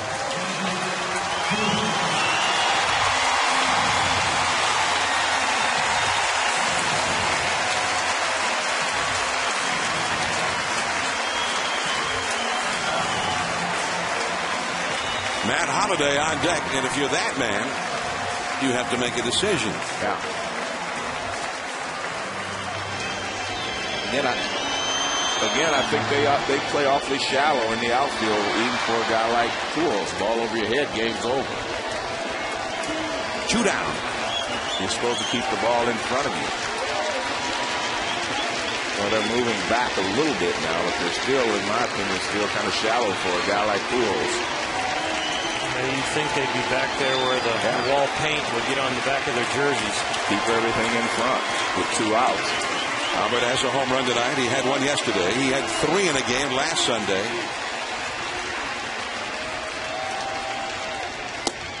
And a fastball. Strike 1. Well, I think that was a situation where Albert wanted to see what they were going to do. If they were going to go after him with breaking balls or whatever, and it was a smart pitch by Braddock just to steal a strike, so to speak. But now you have to pitch to it and make good pitches. Albert seeing Braddock for the first time.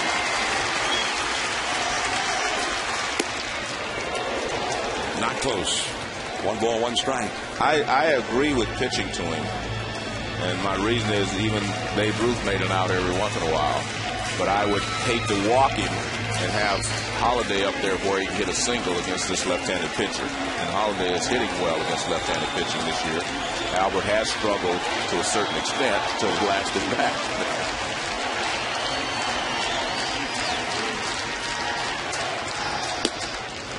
2-1. He tried to throw him that slider and missed with it very high and inside. Pujols steps out, takes a practice cut. One of the things I've always felt as a pitcher you do, even in this situation, you throw your fastball and make sure you spot it well. And if he wants to swing at it, okay. If he doesn't, but you do not want to make a mistake with the breaking ball. Stavanoa, the runner at first, the possible winning run. And the breaking ball. That kind of hung up there, but out of the strike zone. When you go after the throw the great breaking ball to the great hitter, you've got to really stay within yourself and not try and break it too much, because you'll hang it. That's what's happened to the last 2 breaking balls. 3-1 to Pujols.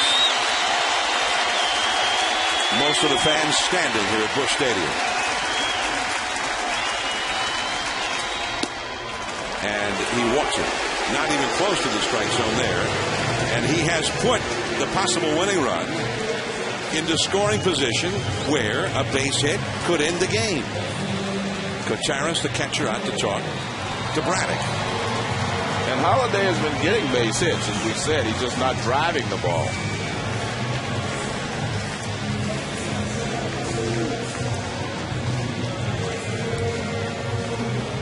Corey Hart, the right fielder, has a pretty strong arm. Yeah. Now you play in, like you said, normal position and try to cut off the runner at the plate. Braun in left, not as strong an arm, although he made a good throw when the tying run scored on the fly ball in the 8th inning. So here is Holiday. He's 1 for 4 in this game. Takes a fastball in there for a strike. Holiday, despite a .306 batting average, despite hitting behind Albert Pujols, despite having a lot of men on base, generally speaking, for his at-bats, has only 25 runs batted in. 2 men on, 2 men out. Last of the 9th. And he tries that breaking ball again, and he hangs it up and away again. And he has struggled with runners in scoring position, so that's one of the reasons he only has the 25 RBIs. I think as a hitter, you got to sit dead red. He can't throw the breaking ball for a strike yet. You got to make him prove it.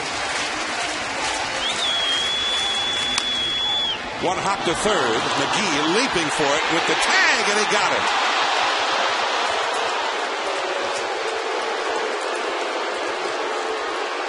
And we're going to go extra innings. The Cardinals as a team 0 for 8 with runners in scoring position, including the last 2 at-bats for Holiday.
Sunday Night Baseball from Busch Stadium in St. Louis. I'm John Miller with Joe Morgan and Oral Hershiser, and we are going into the 10th inning. 3-3 the score, and the Cardinals go back to their bullpen for Jason Mott, the right-hander. And this is a guy who's got closer kind of stuff and who is on quite a roll in this, the week of the would-be perfect game for Armando Galarraga of the Tigers and all of the controversy and that big story.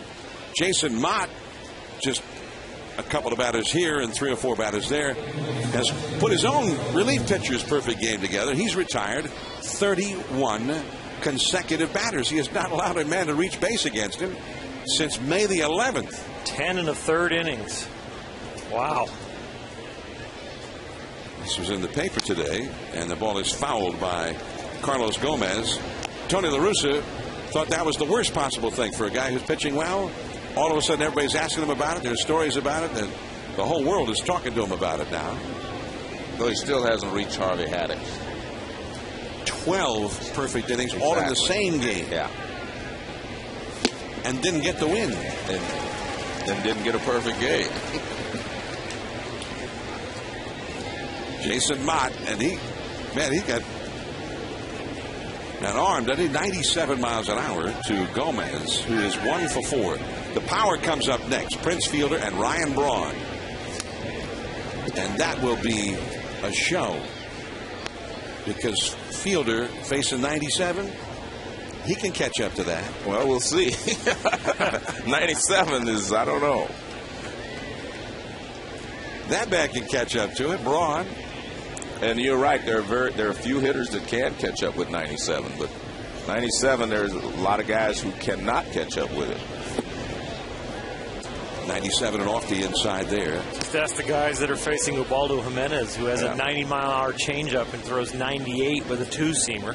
And the ball moves a lot. He's got his 11th win today, won 3-2. I worked his game last Monday in San Francisco. He was throwing 99. Wow, that was over his head. Well, that's 3. That's what you get a lot of right there, John, is swinging at pitches up and out of the strike zone. You see it better because it's high, but you can't catch up with it. And you do not have a lot of time to make up your mind whether it's in the strike zone or not. See, he could see that one better. He took the pitch that was low because he doesn't see it as well. But this one, you see it because it's eye level, and you go ahead and swing at it. The Cardinal bullpen as a group tonight. In relief of Jaime Garcia, 3 into 3rd innings, no runs, no hits. Just off the outside. For ball 1 to the very powerful Prince Fielder, who's hit 3 singles in this game and has flied out to left. Now, I think he can catch up with it down there. I don't know if Prince can catch up with it up there. But down low, I think he can. One of the things you do when you're facing a guy that throws this hard is you make him get the ball down, because you can't handle that high fastball. So you make him get it down. And that's the high fastball fouled away. And he's like a day late on it. 2-1 the count to Prince. Now, that's a fastball count. Yeah, but he's late on that high fastball. It's very dangerous, and he could not get around on it. If it's low, I think he can, like I said, if he gets the ball down, he can catch up with it. Those 2 hits right there, he's 2 for 2 against Mott, must have been down. Yeah. You get him down and you can handle that fastball. Those were 2 singles. That was too far down and maybe a little off the outside. 3-1 with another powerful hitter on deck, Ryan Braun. McClellan pitched 2 no-hit innings. Franklin pitched the 9th inning, 3 up and 3 down, and now Mott.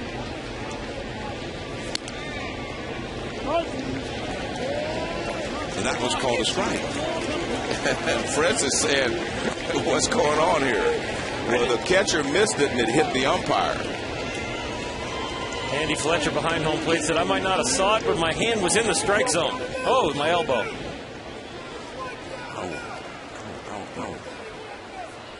Molina's having trouble catching it. Just cut a little bit on him at the end. So it's a full count now to Prince Fielder. 3-2. And 97 miles an hour, too low. He walks.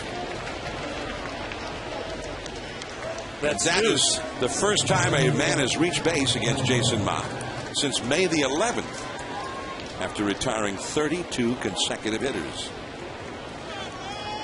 Well, like Tony says, you put it in the paper.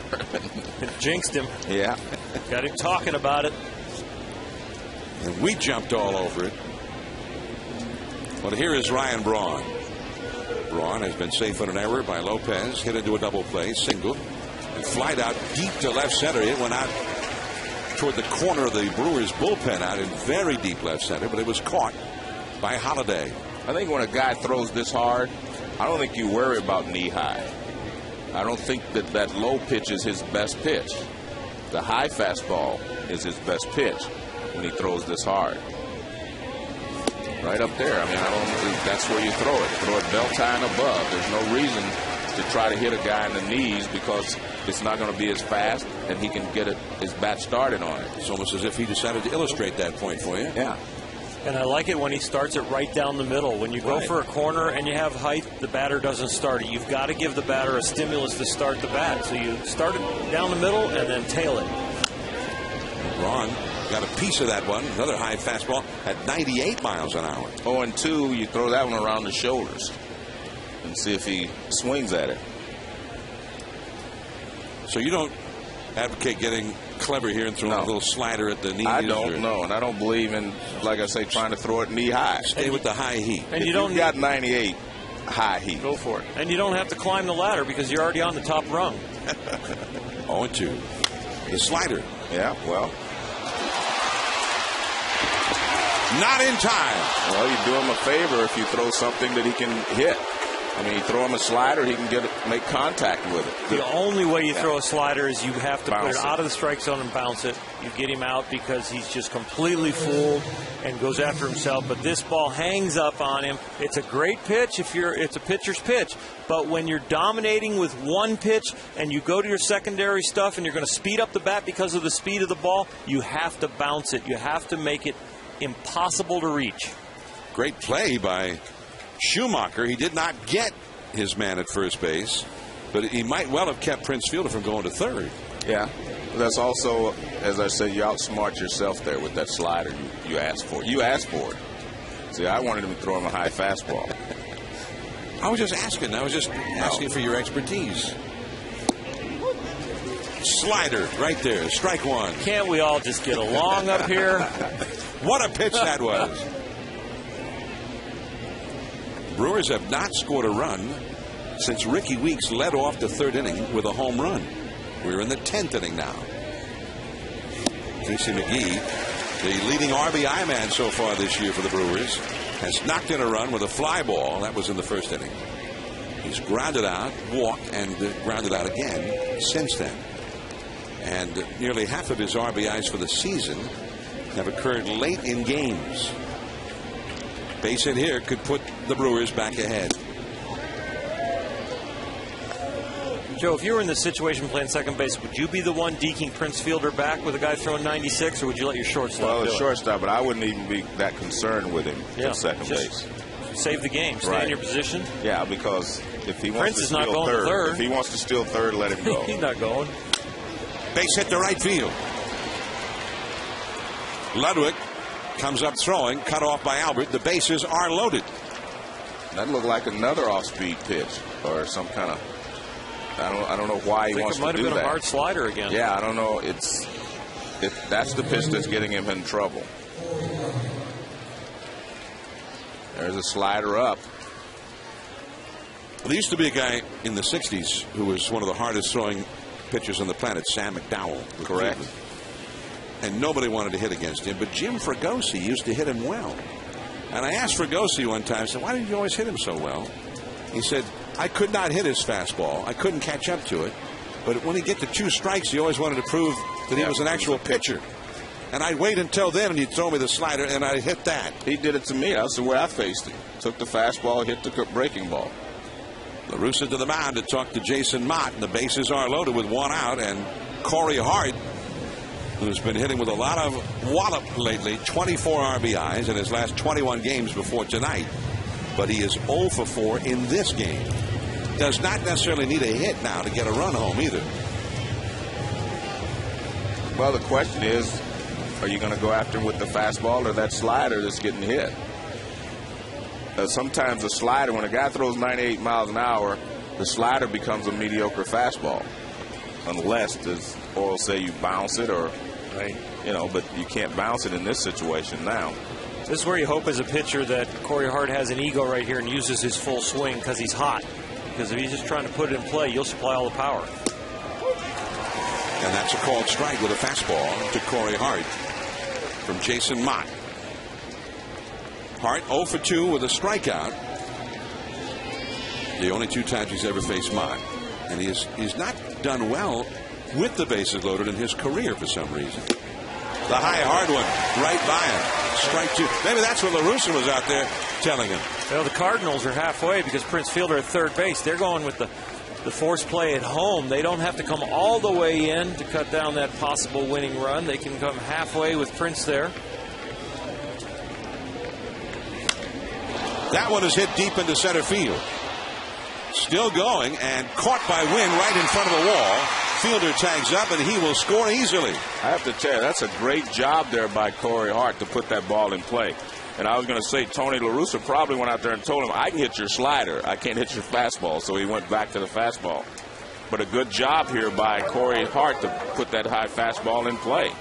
He threw the first two by him, and this one is right in the middle of the plate, though. I think that's why he was able to touch it. It wasn't high enough. No, it wasn't. Exactly. Strike. It's an 0-2 waist pitch. That should be up around maybe neck high down the middle with some tail, not top of the strike zone down the middle.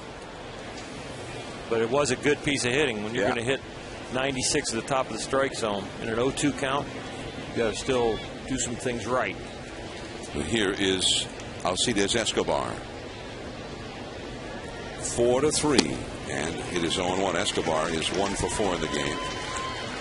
Axford, the closer for the Brewers right now, is warming up, getting ready for the last half of the 10th inning. There he is, John Axford. An infield hit by Ryan Braun on that slider. That's how this whole thing started. That's a foul tip on a 95-mile-an-hour high fastball. Well, he walked Prince first, and then that base hit by Braun on that slider. But he had a 2-strike count to Braun. Right. McGee got a base hit and was behind 1 ball and 2 strikes. Same slider. That's a slider, and that is foul, just foul. This really is not about stuff, the reason this inning has developed. Correct. It's really about the execution of pitches once you get ahead in the count. Maybe over-pitching, trying to use the slider to execute it in a great manner instead of just bouncing a little 83-mile-an-hour thing. But you got to throw it 90 and you hang it. And then coming with your fastball, which is your best pitch, but not executing it in an 0-2 count to Corey Hart. The left-handed batting Kotaris is on deck, and the left-hander Trevor Miller is warming up in the Cardinal bullpen. Hard to get on a guy who got 32 batters in a row out. You feel bad he's going to get a possible loss. And the high hard one puts him away. Escobar goes down. But in between the first out and the final out, a walk, 2 singles, and a fly ball, and the Brewers are ahead. Last of the 10th inning. Ludwig, Molina, Randy Wynn due up. Axford will be coming in to try and save it for the Brewers.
Entire day in sports, and it was a rather momentous day in the world of sports as we draw ever closer to the beginning of the 2010 World Cup in South Africa, which ESPN will be covering. There is John Axford to try and save this one and get the Brewers a victory here in St. Louis, where they have already been beaten 2 days running. So Axford has come on. This will be his 10th game, and he's had 3 saves in his 3 save opportunities. 2-seam, 4-seam fastball and a slider. Has been executing at a very high level so far. He'll face a powerful hitter, Ryan Ludwig, to start it off. Ludwig, who led off the 8th inning with the Cardinals down by a run and hit a double. He hustled it into a double, and then later scored the tying run on a sacrifice fly. Cardinals are 0 for 8 tonight. They've been their own worst enemies. They've not been able to get that big hit over and over again. 0 for 8 with runners in scoring position. And look at that breaking ball from Axford.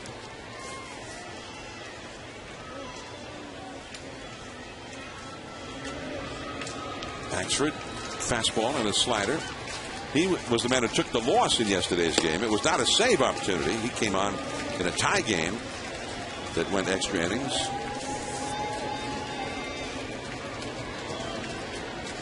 Brewers have not done well in these close games, or in games in which there was a chance to get a save. They've blown half of their save opportunities as a staff this year.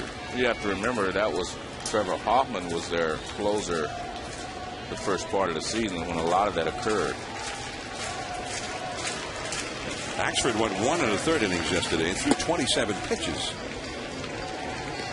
as he took that loss. Colby Rasmus ended up knocking in the winning run against him. Rasmus is out of this game. He had to leave after the 6th inning with a tight calf muscle in his left calf. And that slider is popped up foul and out of play. Ludwig stays alive. Rasmus in the dugout, rooting his team on. He had a home run earlier in this game. And they hate to lose his bat in a game. He's been a hot hitter. Well, especially as you mentioned, especially the way he's been swinging the bat, he was starting to get hot. John Axford, who is from Ontario. And a foul again.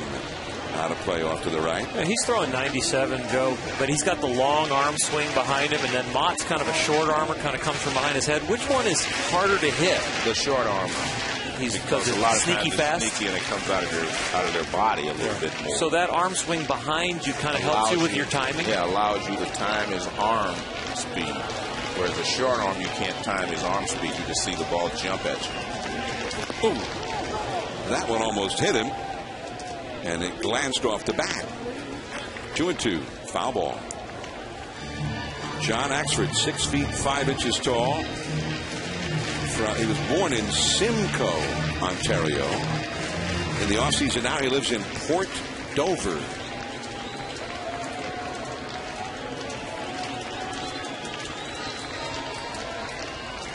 Port Dover, Ontario. That curveball right back to Axford. Glove save and a beauty.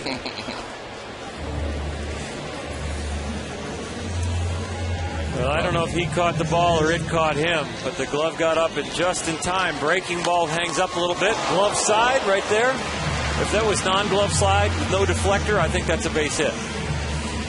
Well, the difference is he doesn't fall off the mound like a lot of power pitchers. He's throwing a breaking ball there. You stay there a little longer, and you're in a little better fielding position. He obviously was a hockey goaltender at some point in Ontario. A little bit low to Yadier Molina. Molina is 0 for 3 with a walk. Been on base twice. One of the oddities of this ball game, something you rarely see. He struck out and reached on a wild pitch, and in that inning, Manny Parra, the Brewers' starting pitcher, struck out 4 hitters. A ball and a strike. Second time this year it's happened. Felix Hernandez of the Seattle Mariners also did it.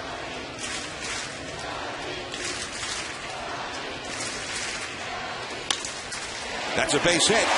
Fans were chanting Yadi, and he responds. And so the possible tying run is aboard. The Brewers, Prince Fielder will play on the bag with Molina. Molina is not, he's fast as a Molina goes, but he's a catcher and he runs pretty much like a catcher. But they don't have much in the way of pinch runners to put in. They have only one other non-pitcher still available on their bench, and that's the backup catcher, Jason LaRue. But here's Randy Wynn. Randy hit a sacrifice fly in the 8th inning to tie the game. Could be quite the first night for Randy Wynn in a Cardinal uniform. Sac fly to tie, and possibly a home run for the win. It was just picked up by the Cardinals in time for yesterday's game. The curveball drops in there for a called strike. 1 ball, 1 strike. Wynn was 0 for 1 as a pinch hitter yesterday. My mistake. What did you say? First game. Oh. Well, they don't have him listed on the stats. Their mistake. Left field. Braun. And he's got this one. Well, they definitely believe that Wynn is a good fastball hitter because they continue to throw him curveballs. Well, they've gotten him out twice. Yeah. But he's hit the ball pretty hard both times. Once a sacrifice fly, and this one he hit even better. So Wynn is gone. 2 down. Molina still at first, and Skip Schumacher, the final hope for the Cardinals.